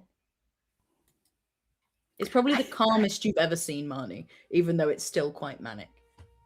Yeah, I think that the sort of change in your affect Oh. and like this sort of slightly bombastic way of communicating it sort of shocks him so much that like without thinking too much about it, he just does what he's told. Thank you. Well, that's... Where did this come from? I was under the impression that you found it. Right, no, sorry. Okay, sorry. I'm asking questions later in my head. The captain had it in his room. Says he doesn't know where it came from. Where did this ship come from? The captain must have had it built, yes? So, when and who built it? No, the captain is a legendary pirate. The ship was pirated. The gentleman who was paying us a visit today happened to be its previous owner before it was. Well, we need to go liberated. find Yeah. him. Get him back. Well, I don't think that we do. I need to know where this came from because he shouldn't have it. Very bad, very dangerous. Death, probably death for everybody. Well, Is I nearly there died because anything- of this. Is there anything inside it? The map. As I understand it, Grace, the map came from the wall, and Yes. the this is person who so- came in through the door was holding it. So it seems Yeah. like that person came in Put with the it. map Obviously, Grace inside. did not. Oh, Malt doesn't know this. But That was actually not my intention. My intention was Okay. this. Not necessarily obvious, and I can't think of a way that you would know this, but that there was a hidden compartment in the back of the wardrobe. That Monty's like, where did this hidden compartment with the big frame come from? So there would have been room for the case to be with the mounted. So it mounted was already map. here. And it fits perfectly in the But it was portable. high It belongs to hidden. the map, I see. but it was just Understood. hidden, and that's why I look Monty in the case. didn't know it. I look and check there's nothing else in there. It's very dark. Okay, right. Okay, so we need to go to this island, but also we probably shouldn't go to this island because maybe they'll be there. But they won't be there because they didn't get the map because it fell in the water because the ship. Well, I didn't hold the ship steady, you see, and so therefore they tried. Well, they got rid of me, and anyway, they marked me and all. Blah, blah, blah, blah, blah. Marnie, you weren't very good today. Blah blah blah. But they didn't call me Marnie because they never called me by my name. Marnie, you are not important because Marnie is important. You are important because you are the navigator of this ship. That's what they called me. My name's Marnie. It's what you do. Yes. We need to bring this to the captain. Yes, probably. Yes, okay. Yes. Can I keep this? You can have the map. There's nothing in it, right? No. Can I give it a quick The check? map, for the map, any the map symbols was in or- it. Reed, you took the map out of it. You laid the map out. It is a map case. It is a standard map case. I sort of kind of look just to give like read. an affirming nod, I guess, towards Mort of like, I see no reason why Mm. not, like why we would need this. Can't see why Okay. not. Okay, thank you, Big Badger. It's much appreciated. Little squirrel. Goodbye.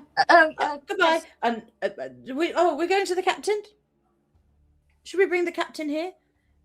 I don't know what to do right now. We're going what to is the She sits on the captain- floor. What is the captain doing at the moment? Nowhere near whatever's going on here. Yeah. It's got some I think the captain is doing his own little clothing montage, thinking about what to wear for a victory raid, one with, or a brave retreat or a great escape, or whatever the maneuver we called it. So comes out, we've got like a beautiful like faux mink coat on, hair done up in like curlers, moustache also curled. It goes, maybe some evening wear, goes back in, puts on like some really cool joggers and like bare chest, but with the coat on. It's like, yes. And then just like goes up to the crow's nest and just like looks very cool out in case someone wishes him to be there. on your way up through the decks, looking incredible. I think you overhear some of the crew talking. Naturally.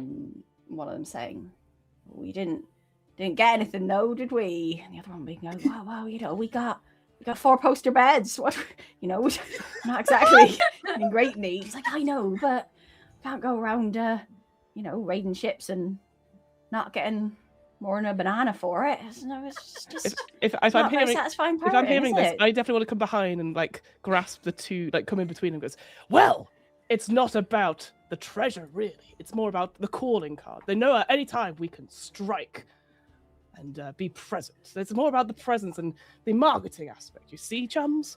So this time only a banana, but tomorrow, maybe hot water bottles. I don't know, something valuable for us. Well, you don't know how much that calling card's gonna strike dread into the arts of man like that. I don't know. It's true. I haven't really. They also cost quite a bit, and we have used some, so we're actually in the negative. So, but there's no such thing as bad publicity. Oh, just I'm sure your captaining will lead us to victory next time. Oh, yes, of course. Well, wouldn't have done it without you fine chaps and chapesses and those in between. Gosh, have you seen? Like, you were so efficient to get off the ship, as if you didn't want to be there. Motivated. I like it. Thank you, Captain. Yeah. Be on your way. Oh. But then I go the same way as them, so. It's that thing where you say goodbye to someone and you keep Yeah, walking. pretty much. Yeah. Yeah. Okay, the captain is in the crow's nest, looking out, dramatically. Mm-hmm. The crow's nest. How are we supposed to reach him up there? No.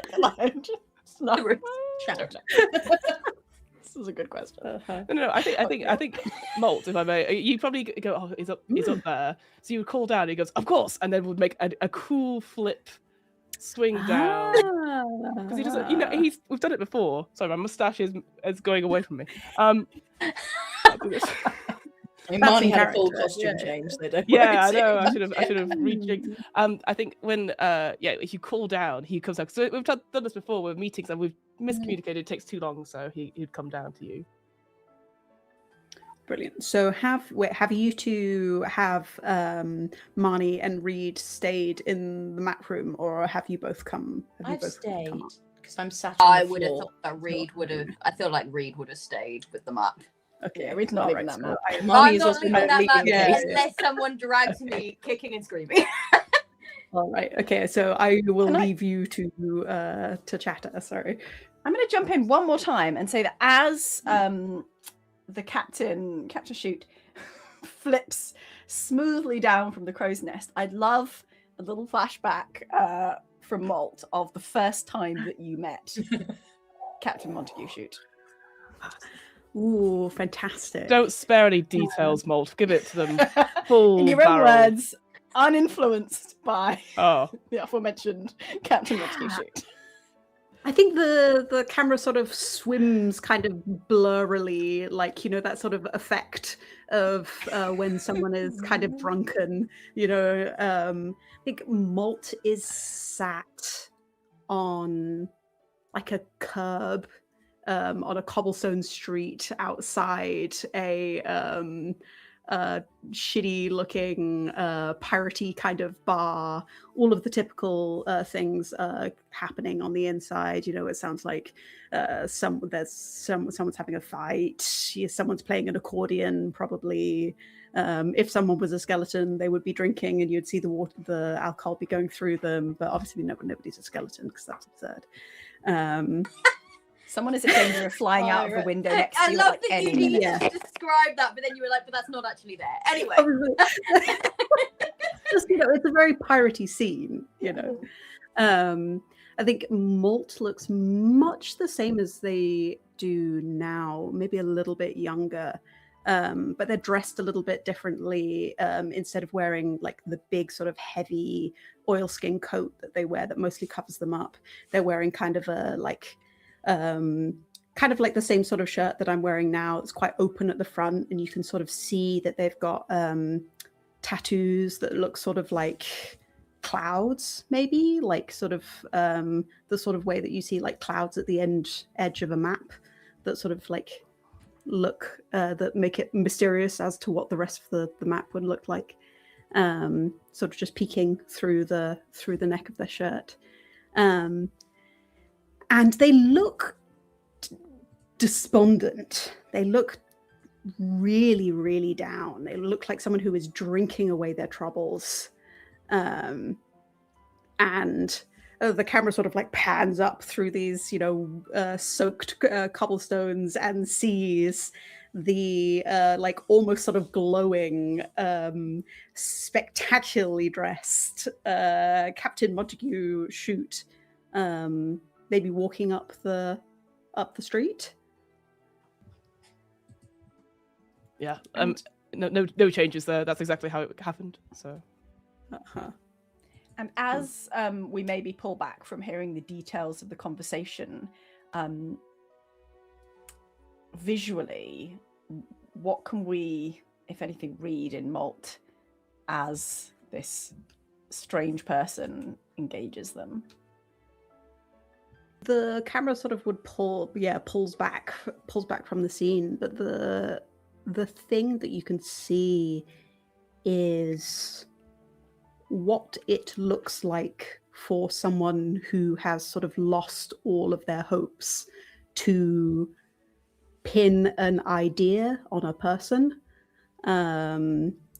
to sort of see what they think the idea of something should be, and like what it maybe might look like to see the most sort of perfect, maybe beautiful person that you have ever seen. I wonder if Malt is looking at Monty in the same way that Reed is currently looking at that map. That may be the impression that you would get. Oh. Yeah. And with that, Monty thuds onto the deck in front of you. Oh, my knees. Ah, Malt. Tell Evening, me, Captain. how goes it? Good raid. Fabulous raid, Captain. We have at least one plunder. Fantastic. That's 100% more successful than the last one, so all we can do is keep going up, Captain. I'm the captain, sorry. Oh. You are the captain, Captain. I am the captain. So. Have you seen the map that the kid found? Yes, Reed was mithering on about it. I thought I'd let them have it. You know, I care not for drawings. They sometimes scare me. You know, so they reveal things. I talked about it when father used to put me in therapy, and he used to say, like, what do you see? And I'm like, oh, all sorts. But it wasn't exactly what they wanted, you know. So I keep away from big drawings now. Why? It's very... Oh, please, sorry. I've heard it's very important that you make sure that you tell your therapist what they want to hear. Yes. Captain. Ah, well, as I won therapy, so haha, success for Monty. But I have no doubt. but sorry, you has the young chappie have they managed to discover something in their own portrait gazing? Well, it seems to be of an island. I'm a bit concerned about some of the way that the navigator Marnie has been talking about it. She is quite a character, quite a wild one. Oh, I can go speak to her. Maybe a little bit of wild versus wild something will happen, and we will get some information. I don't think we need to speak to her about it. Okay, phew. No, she does scare me. She does scare me quite a bit. That's fair. That's fair. No, don't worry. Did you hear her nickname for me? No, Captain. Great, that's fine. Phew, she's not told anyone. That's good.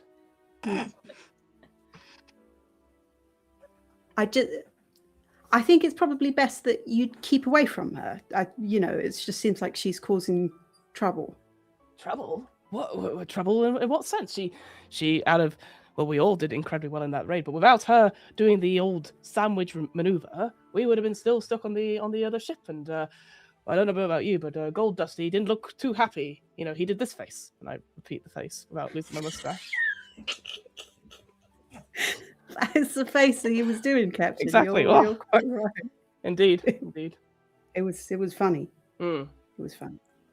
You did very good as well, Molt. You were going to go to that negotiation and stuff, and I very much appreciate that. So much so that my mustache is causing a lot of havoc. Slipping off your face, yeah. Absolutely. Quite. That's how proud I am of you. You did such a good job. Thank you. Thank you very. Well, you should talk to Reed about.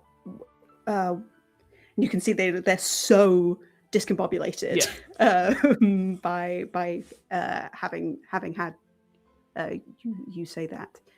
Yes. You should talk to Reed about where he thinks the map is going. I think she's been trying to translate some of it. If you advise so, I shall do. A new island, that would be quite a discovery. Something for the book that Reed is writing about me. About the great legendary pirate of Chute going to find stuff. What could be more exciting or legendary than finding your own island? Exactly. And Lord knows that when there's a map leading to an island, it's leading to treasure. Yes. Although technically it does sound like it's already been discovered. So there might be some little technical details about the naming, but we'll get to that. But island means treasure, excitement, adventure. Yes. Haha. Perfect for the book, Captain. Indeed. Well, I will go speak to Reed, and if you wish to go speak to that scary Marley person, I'll let you do that, but at your own risk. And and I will fop off. Fix my mustache. Hair blowing in the wind. Yeah, pretty much. You dropped your fop, Captain. Oh, thank goodness you're here. Oh, fop on. Yeah. You're on mute. You're on mute. Chums. I was asking, has Marnie moved at all? No, I'm on the floor with my box. Or pop tube. Your tube. Poster tube. Just sort of staring. This is the scene that you come in upon, Captain Chute. Why are we screaming? I don't know. Marnie! Hello. Hello, I came to talk to Reed. Marnie! Okay, well, I'm here too. Yes, good. Where did this come from, do you think? Oh, I don't know. From your hands, probably. No, before that. This is where the map and stuff, right? Yeah, probably from the secret compartment that I cleverly didn't find. It's probably next to all the hats. Right. So where did this ship come from? There's a moment, and he suddenly said, "Who sent you, Marnie? Is it my father? Because I won't go back. I can't be a cloakroom attendant again." I don't know, Captain Foxy. We'll have to discuss Oh, it shush! later. Don't, no, What? no. You said you wouldn't use the nickname. Sorry, only in private. I remember. Yes. Yes. No. No. This. I need to know where this came from because someone found it, and it wasn't. It was not near here. This boat. Never seen this ship before until you found me. So why is it following me? Oh, I see. Is it good or bad? Well, I've never seen this before, but this ship. There was a. How do you say, a little trifling over the ownership of it. My pirate too. I understand you Great. stole the ship. Great. Where was the ship before you stole it? It was in the shipyard where it was being insured by my father. Where was that? Who's your father? Well, Montague shoot this first. Right, who's he? I Don't say your father. Well, okay.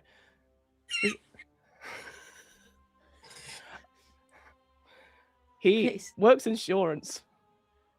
Oh, Yes. right. That's Yes. not useful. Oh, well. it Okay, gives context. so you know I was somewhere else. Yes, when we picked you up, yes. Yes. Well, I was before that. Before you found me, I was with other people. Oh, yes. And they They found you they- scary too. No, well, yes. But before those people, there were another group of people. They found me scary too, kicked me off their boat. There was a couple before that. They were like, "You keep saying things, and I don't understand how you know it." And it's like, the sea tells me, and I don't understand how I'm meant to communicate that to people. But sometimes the sea talks to me and tells me what people's real names are. Captain Foxy. And then anyway, but then we get back to it. And then, but anyway, before all of those people, Yes. I was with another lot of people. Okay. Kind of pirates, kind of something else. We're friends, close friends. Okay. Yes. Weren't allowed to leave. Those kind of friends, yes. Yes, and they wouldn't call me Marnie. Oh. They wouldn't let anyone. No one was allowed to know each other's names, so I had to work out people's names, Uh-huh. and that's how I got really good at working out what people's real names are. Captain Foxy, Lil Squirrel, for example. Oh. Hello, that's me. I'm Little Squirrel. No, I gathered from context clues. And they wanted this very, very badly. Oh. And they did not. Well, they got it in a way from a castle, which was cool. Oh. And then there was a big wave. The boat moved a bit more than it maybe should have. Oh. Oopsie, my bad. They lost it into the ocean. Ah. And then they were not happy with me. Mm. And, you know, ritual sacrifice, yada, yada, yada. Here I am. Oh. Yes, I know those feelings. I had to go through many sacrifices as well working at the insurance company. But It's no. probably not quite the same, but yes, okay. Oh, no, I think exactly the same in terms Right, of... they tried to slit my throat and push me into the ocean. Oh, well, they tried to undercut me when I asked for a pay rise, and I was like, oh, okay, fine, and I settled for less. Yes, that sounds worse. Painful. Right, so I need to know that if we go here, this is important. The map's important. Yes.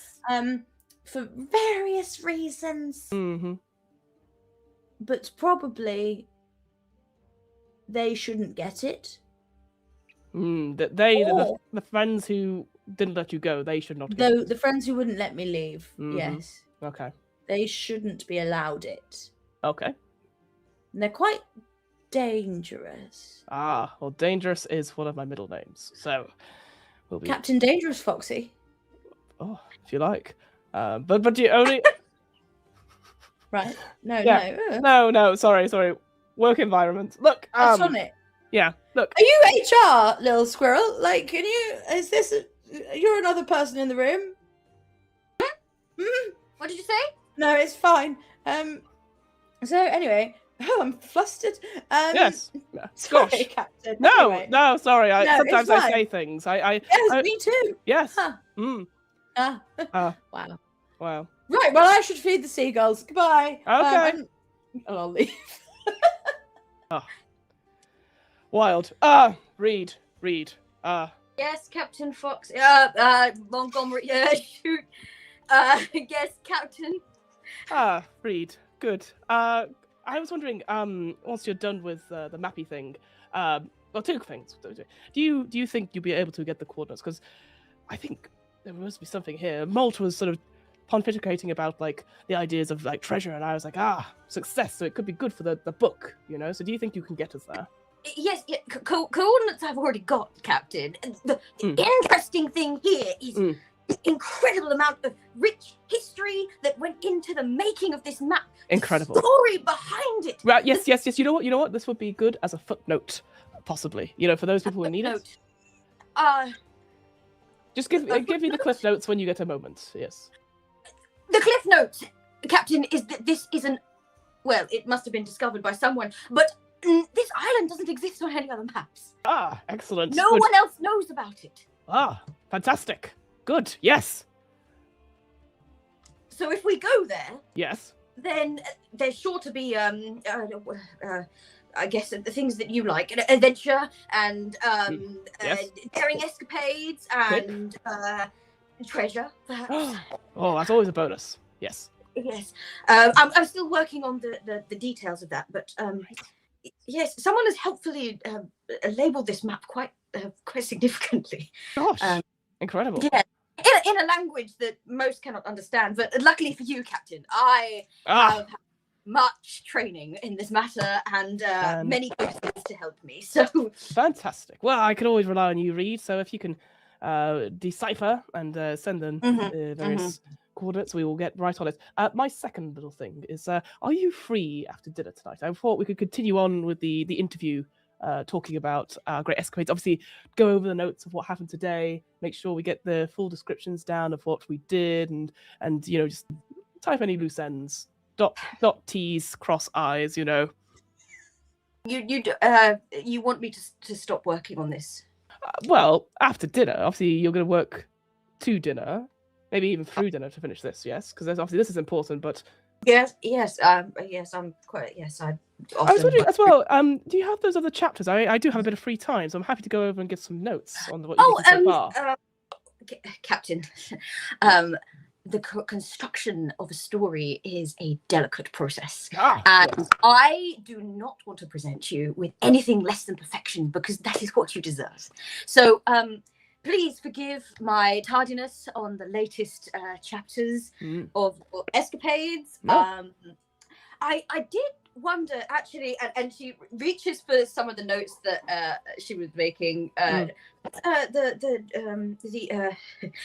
quip you made, the arse out of you and me. Is that what we're sticking with, or did you want to work? I was workshopping it, Reed. I might take dinner. Exactly. So I wondered, perhaps then, if you would wish to meet after dinner, we can discuss it. Reed, tell you what. If you have time, come up with a few alternatives, and maybe we'll go for one of those, as if what I've actually said. You know. You want me to come up with a joke? Well, no, like alternative puns. You know, it's very easy. Puns. Yes. Right. Yes, of course. I will get on that as soon as I have not eaten dinner and finished looking at some of this map. Excellent. I'm counting on you, Reed. You're a fine chronicler. Okay? I will leave you to it. I'll stand here momentarily and then go, yes! And then I'll leave and huzzah my way out. I'll be popping left, right, and center. Reed, as you go to kind of like put this scrap of paper with arse out of you and me on it back in your pile, you realise you've actually left your notebook. Aside from this one paper, you've left the bulk of it somewhere else. I think in your rush to get the map below decks and spread out to study, you actually just put everything you've been working on down. And Malt, I think as you come up from below decks, you see it just sort of placed to one side nearby as you come up onto deck. Oh, you're muted. Have I seen this notebook before? Oh, you know what it is. Reed is carrying with them all the time, writing in it. If I very respectfully and very not invasively pick it up and take a little flick through, what sort of things do I see on the inside? Reed? What sort of thing are you writing about? Okay, so I guess if you're flicking through, so what I would imagine you're potentially looking for is a vast amount of story of the story of Captain Montgomery Chute, and you would probably be looking for at least a dozen mentions of his name on every page, given that he is the main character of the story. Yes, you are right. That is hypothetically what I'm looking for. Hypothetically, what you would be looking for. Yes. So I guess what the thing you might notice first is Shoot is mentioned every so often in a sort of like a sort of almost dare I say it, footnote box of text that sort of talks about and the captain will probably ask about this particular moment, talk to them about it's not like written as like a I am purposely trying to deceive. I think what you would notice is it looks like it's funny because that's what that sounds like. What you're saying. It's written more like the bulk of the text is just so focused on practical lore, the journey as a whole. It actually focuses on the names that you would see. It's just everyone's names. I think you see your name. I think you see Pip, our chief powder monkey. Pip has been helping quite a lot, so there's quite a lot of like moments of conversations with Pip and lessons with Pip. It's actually more like less like a sort of memoir of Captain Chute, and more like a sort of very factual journal of the ship. None of the sort of flowery language that you might expect that describe the captain's efforts. It's written in a very factual manner and then Captain Chute did this, and then there's moments where things are written described as how Captain Chute would want them to be, but they are notably written in a different colored pen, or a different colored ink, I should say, which you can take from that what to mean, whatever you want it to mean. Fascinating. It's definitely not the style of, like, it's a very detailed account of everything that's happened, but it feels a lot more factual as to what happened, and it's definitely not focused on the captain in any way, shape, or form. Are you? So you're coming up the stairs. Did our fate weaver say as I perhaps am flicking through the notebook? It depends whether you care that you've lost, that you cannot find those notes right now, Reed, or whether this map is all that you care about. Oh, I think that I am going to say that the map is very do you know what? I'm going to roll the dice. Because on the one hand, Reed is definitely compelled. Is definitely panicking about the meeting with the captain later and having to talk about that. But on the other hand, this map is incredible. So it's even, which means that Reed is nowhere to be seen. Reed is back at the map. So if you want to talk to Reed, I guess you're gonna have to come by. I guess I'm gonna be coming down to you. Getting me cornered. That's not good. Malt, I feel obliged to call upon your troubles. at this point? I did neglect to note when I used my fisticuffs earlier that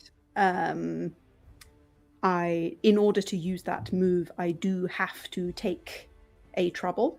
Whether or not I use whatever I roll, which does mean that I am at this point. My troubles track works a little bit differently to any of the other characters, in that most people get to mark, I think, 4 troubles before they engage with their vice.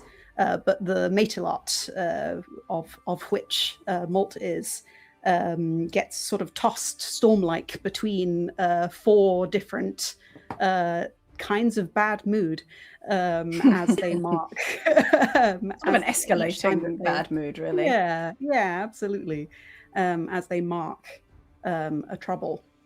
So Malt is at this moment separate to the notes. They are pissed, and they are compelled to get violent when their temper is set off. And I feel like there's been that simmering there since you smashed that mast, and the thing that you wanted cracked. It caused more chaos, that sort of simmering tension, and this reading what you were not expecting to read, and what you would not, maybe you didn't feel you'd been led to believe you were going to read, I think tips you over the edge slightly, as First Mate Malt storms down the stairs. I think the thing that was so unbearable about breaking the otters was that was their opportunity to do something useful to the ship. And instead they made the situation worse. And that sort of shame is sort of boiling under their skin as they walk quietly down to the cabin and open the door. Unfortunately, they're very impolite and they don't knock. I will just add a little technical note at this point. So, Pissed, the first trouble, is has a compel associated with it, which is compelled to get violent, which I, as the Fate Weaver, impose on you, which you can try to resist, but you would need to roll for it, and there is a cost, or you can go with it. May I read violence as being threatening? I don't know how much I am interested in currently in being sort of physically violent with Reed, but are you open currently, Kat, to being in a scene where you are intimidated? Sure. Yeah, I mean, Reed is not an easily intimidated person, so yes, yeah. Okay, Would this meet your compel? Yes, Shalmini? that's great. I love it. Yeah. Oh well, I will walk in through the door. Chronicler. Yes. Excellent to see you here working hello, at the map. Walt. Sorry, I'm everything's a bit of a mess at the moment. I've got to. It is, isn't it? Isn't it a bit of a mess right now? Yeah. Yes. Is everything okay? I pull the notebook out from where I was carrying it behind me. Oh, you found it! Thank you. I did find it. Yeah, Yes. and I took a little look as well, because as far as I remember, you were supposed to come on the ship to tell the story of the captain. Yes, that's correct-ish. Yes. Ish. Sorry, am I not correct? Yes. Well, when the captain and I discussed what it would look like, it was I told the captain quite upfront that I was interested in piracy as a whole, but yes, the memoirs. The captain is very insistent on them, and I would like to. He is insistent, isn't he? Yes, of course, as he should be. That he's well reflected in his memoir that you're writing. Would certainly not want him any other way. Because I watched you today as well. It was fascinating to watch. You weren't there. I couldn't help but notice when I looked over to see you were either sort of hiding somewhere between the ships and either doing something to help in the action or being in a good position to see what was going on. I couldn't help but notice that there was a moment where our navigator needed to give their role over to you because you wouldn't help. Now, that's not accurate. There was a person breaking in downstairs. Marnie told me of them, and you know that I am not a natural pirate. I have never hurt anyone before, but I guarded the hole, and then Marnie told me that that was not correct, so put me over on the wheel. I was just doing as I was told. Mm-hmm. We agreed that you were going to be useful to the ship. And I am. You're right, because you wouldn't be here if you weren't useful. And if you aren't reflecting the captain well, or helping the ship run, you aren't being useful. It is in your interest that you remain useful, Reed. Well, I shall take your I word. slam the notebook on top of the map and drive my dagger through it, through the map into the table. There is a large sound of an impact. Understood, of course. You know, you're one of the people with the most power on the ship, right? I certainly don't think so. And like, I think you would see, like, genuinely, Reed does not think that they are the person with the like. That comes as like an absolute shock. That statement. That's not something that they think at all. I think they would take a step closer. People make sense of the world by telling stories about it. You are the person who is going to be writing those stories. I absolutely am. That is what I'm here for. And if I may, Malt, the stories that people tell of pirates are not good ones. I'm trying to change that.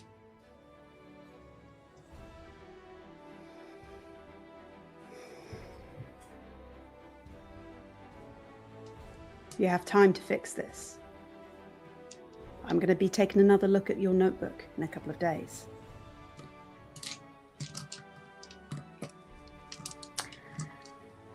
Understood.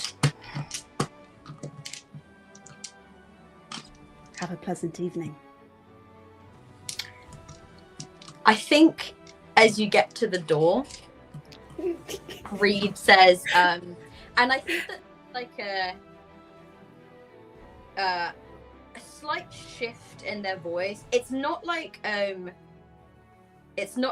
sudden boldness or bravery. It's like almost like a sense of like I think it's gonna actually really jar because it almost sounds a bit like sympathy or pity or like something that is not like that is not a reaction. I don't think that you coming into intimidate, and I think that Reed is going to come back with the energy that's just like almost like kind, and is going to say, "Did you read what I wrote about you?"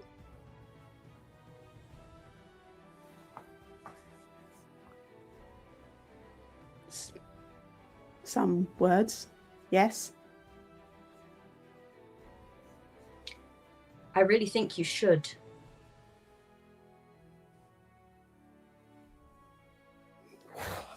I think the power dynamic has like flipped so unsettlingly for Malt that they absolutely don't know how to deal with that. You know, it's absolutely like the bully who comes in like expecting someone to be like, oh, you know, whatever you say, and has been completely seen through and would turn around to go and leave the room. You have an opportunity to say something if you want to, but otherwise they're just going to storm out. I think we're just going to leave it there. I think it's It's like almost like this, like the way it was said was almost like kind with this almost like admiration in it. It was like this kind of like you should read that because the things I wrote about you are just as important. Like that is the kind of tone that she's trying to get across. Dang. Yes. Damn. Slam the door. Go and try and cool off somewhere. Little squirrel, baby. Yeah, little squirrel kicking my ass.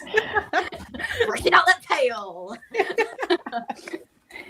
Night falls over the ocean. A cool, dark night. I have 2 remaining questions for today. Captain Shoot, as you hear from Reed that they have the coordinates for the island, what do you say to Marnie? What order rings out? I stand very proudly next to the wheel, and I give my little speech, as I always do, before going full speed ahead to Shoot Island. Oh. We can discuss the name as we get there. Marnie, Yes. you have the directions. You have your skill as a navigator, your knowledge of the waves and the wind and the stars above. Yes. And you feel a little wind pick up as Captain Shoot declares this. And you glance over and you see on the top of a barrel, someone has left the singular banana that was stolen from the other ship. And before you've turned the wheel, you just see that banana, which is remarkably straight, it's a very straight banana, it's pointing in the direction that you're meant to be going. Right. Shane, and a seagull comes down. Go get that banana. I'll send the seagull to get the banana. The seagull flies over and picks up the banana. And, am I allowed to do that with my seagulls? I feel like there's banana. some magic stuff going on in this game. I think it's kind of okay. Roll for your banana grabbing. It's you get the sense that that this banana itself is a bad omen as Shane drops it into your open palm. Yes. Okay. Good. Look to the captain. Potassium for navigating. Put it in my pocket. Okay. Could I actually hand over the wheel to the captain for a second and be like, just keep her steady? Yes, I know how to do this. Yes, just keep going in the same direction. No, don't turn the wheel. I merely touched it a tad. Don't turn it. Okay. One hand on the wheel, one hand on the hip. Yes, exactly. No, you're turning it again. Okay, I'll fix it in a minute. It's fine. Yeah. And can I go and stand at the prow of the ship? And can I use my read the stars playbook move? Ooh. You absolutely can. Which is, for people at home, When you read the stars on a clear night at the prow of your ship, spend 1 luck and roll Spitfire. On a hit, the stars tell you 1, and the fates answer the attached question. On a 10 plus, learn 2, or learn 1 and answer the attached question yourself. On a miss, you mark hunted to learn 1. So we'll just, and there's 3 options for questions. So we're just going to try. Roll Spitfire. And I think Marnie sort of looks up at the sky, sees the North Star and goes, "Hello, nice to see you. If you could give me a little hand here. +2 is 9. Oh, so close. Oh, so close. Oh, so close. Um, So the start, yes. So, and I think, do I get to pick the question or do you pick the question? It's not entirely clear. I would like you to pick the question and give me an idea of what Marnie is kind of thinking about. Yeah. Um, So I think Marnie during this. is looking for the answer of whether going. She wants to go to this place, but she wants to know how much danger there will be for her there, and whether, I'm going to try and say this cryptically, it's not so much her former friends she's worried about as what they really care about, and whether that she's being called back to that kind of destiny that was bound up with those friends. So I guess it's the fate of something, or maybe a secret only the stars have heard, or maybe a way into something, a way out of something. It could literally be any of them, but that's Yeah. the kind of vibe she's getting from. I'm trying to be cryptic with it because I don't want to spoil too much that might be to come. I think as you're gazing up at the stars, you feel the wind. And the wind is not in the direction. You will be fighting against the wind to turn this ship, to turn the Scrimshaw Princess towards this island. And as you are thinking about the island, a mist of cloud passes over the stars, and you can no longer see them. No, okay, goodbye, Polaris. You have to, and she sort of herself, you must always greet and say goodbye to Polaris, even if it's just cloud and you can't see. Right. Oh dear. Oh dear. Well, okay. And she sort of rubs her wrist a bit where the scarf is and goes, right. Well, no, not that way! And we'll run back to the wheel and grab it. And There's no cruise control on this. No, I'm the cruise control. Oh, Right, okay, very good. Here we go. Oh, You can go, Captain. okay. I stand next to you for at least 5 minutes, looking cool. Oh, he's having a little mini breakdown by the wheel. And with that, the Scrimshaw Princess heads off into the night, and as the camera pulls back, we see the clouds cover more and more of the stars, and we see the glint of the moonlight off the ship is dulled and muffled as an almost fog-like blanket of clouds covers the entire sky. Oh no. It's so Oh, spooky. Captain, we Ah. might have a problem. Oh, well, you can always come to me with any of your problems. I won therapy, you know. That is where we will end it for today. I know how bad that is. I know how bad that is. Amazing. Oh, wow. Well done, everyone. Woo! Woo! Pirates are... mystery. A spooky mystery on our pirate stream. Oh, I who can't knew? believe this. When all of our things were like, Shamini, can we basically play Pirates of the Caribbean, please? no Caribbean, no maybe spooky. one Pirates of the Caribbean. Maybe a little bit spooky. Maybe a little bit spooky. thank you so much for sticking with us here for our Yeah. episode 1. We have 3 more episodes to go. This is a little mini 4-part series. We're streaming live every Wednesday in August. And if you are watching this or listening to this in the future, hi, how's the future? Hope it's doing well.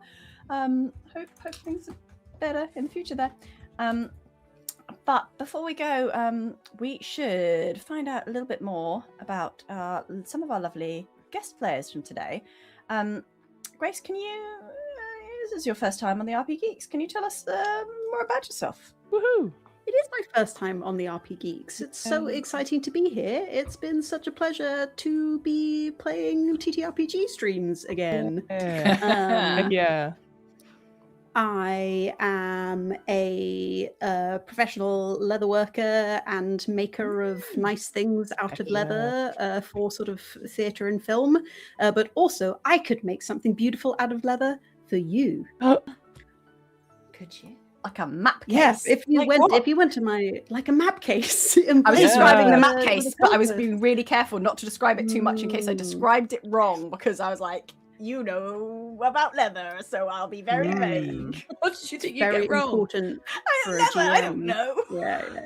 It's very important I that don't the know, I GM don't feels know. like they can't say anything in Yeah. case their players tell them that they're wrong. Yeah. It's good Very that you true. feel that True. way. Yeah, Leather that's a case. Yeah, normal- yeah, normal absolutely. I will feel. say no more Um, about it. Yes. Yeah. You can find my cool things made out of leather at Farouche_leatherwork. Farouche is spelled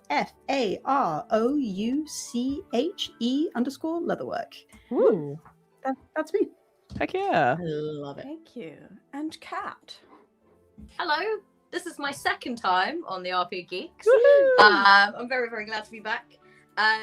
You can find me on Instagram or Blue Sky, Loremistress93. I am a writer, a game designer, and the creative lead at Hatchling Games. So it's really lovely to be here. I have played APs, but this is actually the first one in like half a year. Yay! I missed it.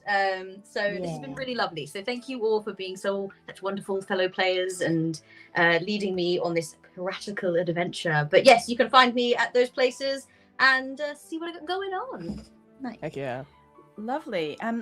We've been the RPGeeks, and we are all over the internet at places such as at RPGeeks. D&D. RPGeeks. Very good. Thank you. Very Thank you, good. chat. And one of the places you can find us, along with Instagram, Blue Sky, and YouTube, and the podcasts, Mhm. is our Patreon. And Yeah. I believe that we have some patrons today Mhm. to pluck from their lovely, comfortable lives and plunge Into piracy. Yes, the deep yes, sea. basically into the world of Okay. pirates. Before I even look at the names, can one Yeah. of them be the real name of Banana? Oh, are Is they that banana? or does But, like, Banana already have a name in your world, Banana- Charmony? Banana actually doesn't have a name. Well, here We're- we fucking go. Yeah. Well, may I suggest we newly joined to the Patreon, Rachel. They can be Banana, perhaps. Banana? How did they get into this line of work? Like, are they happy? Are they well paid? They probably are well paid. Gold Dust. I was gonna Or say, maybe I feel like Gold Gold Dust Dust doesn't pay actually Definitely pays pays everyone well. very well, but there's no Yeah, if- union and there's no like well. benefit. Yeah, I was gonna say, like, yeah. if he pays well, how did he get rich? Because most people just don't pay well and hoard wealth. You know, I feel like maybe he's Yeah. a wealth hoarder. Oh, you think That's correct. Rachel's not paid well? Poor Banana. I think Rachel could do better. Yeah. And I think Rachel was put in a lot of danger and then had to jump into the sea. And Yeah.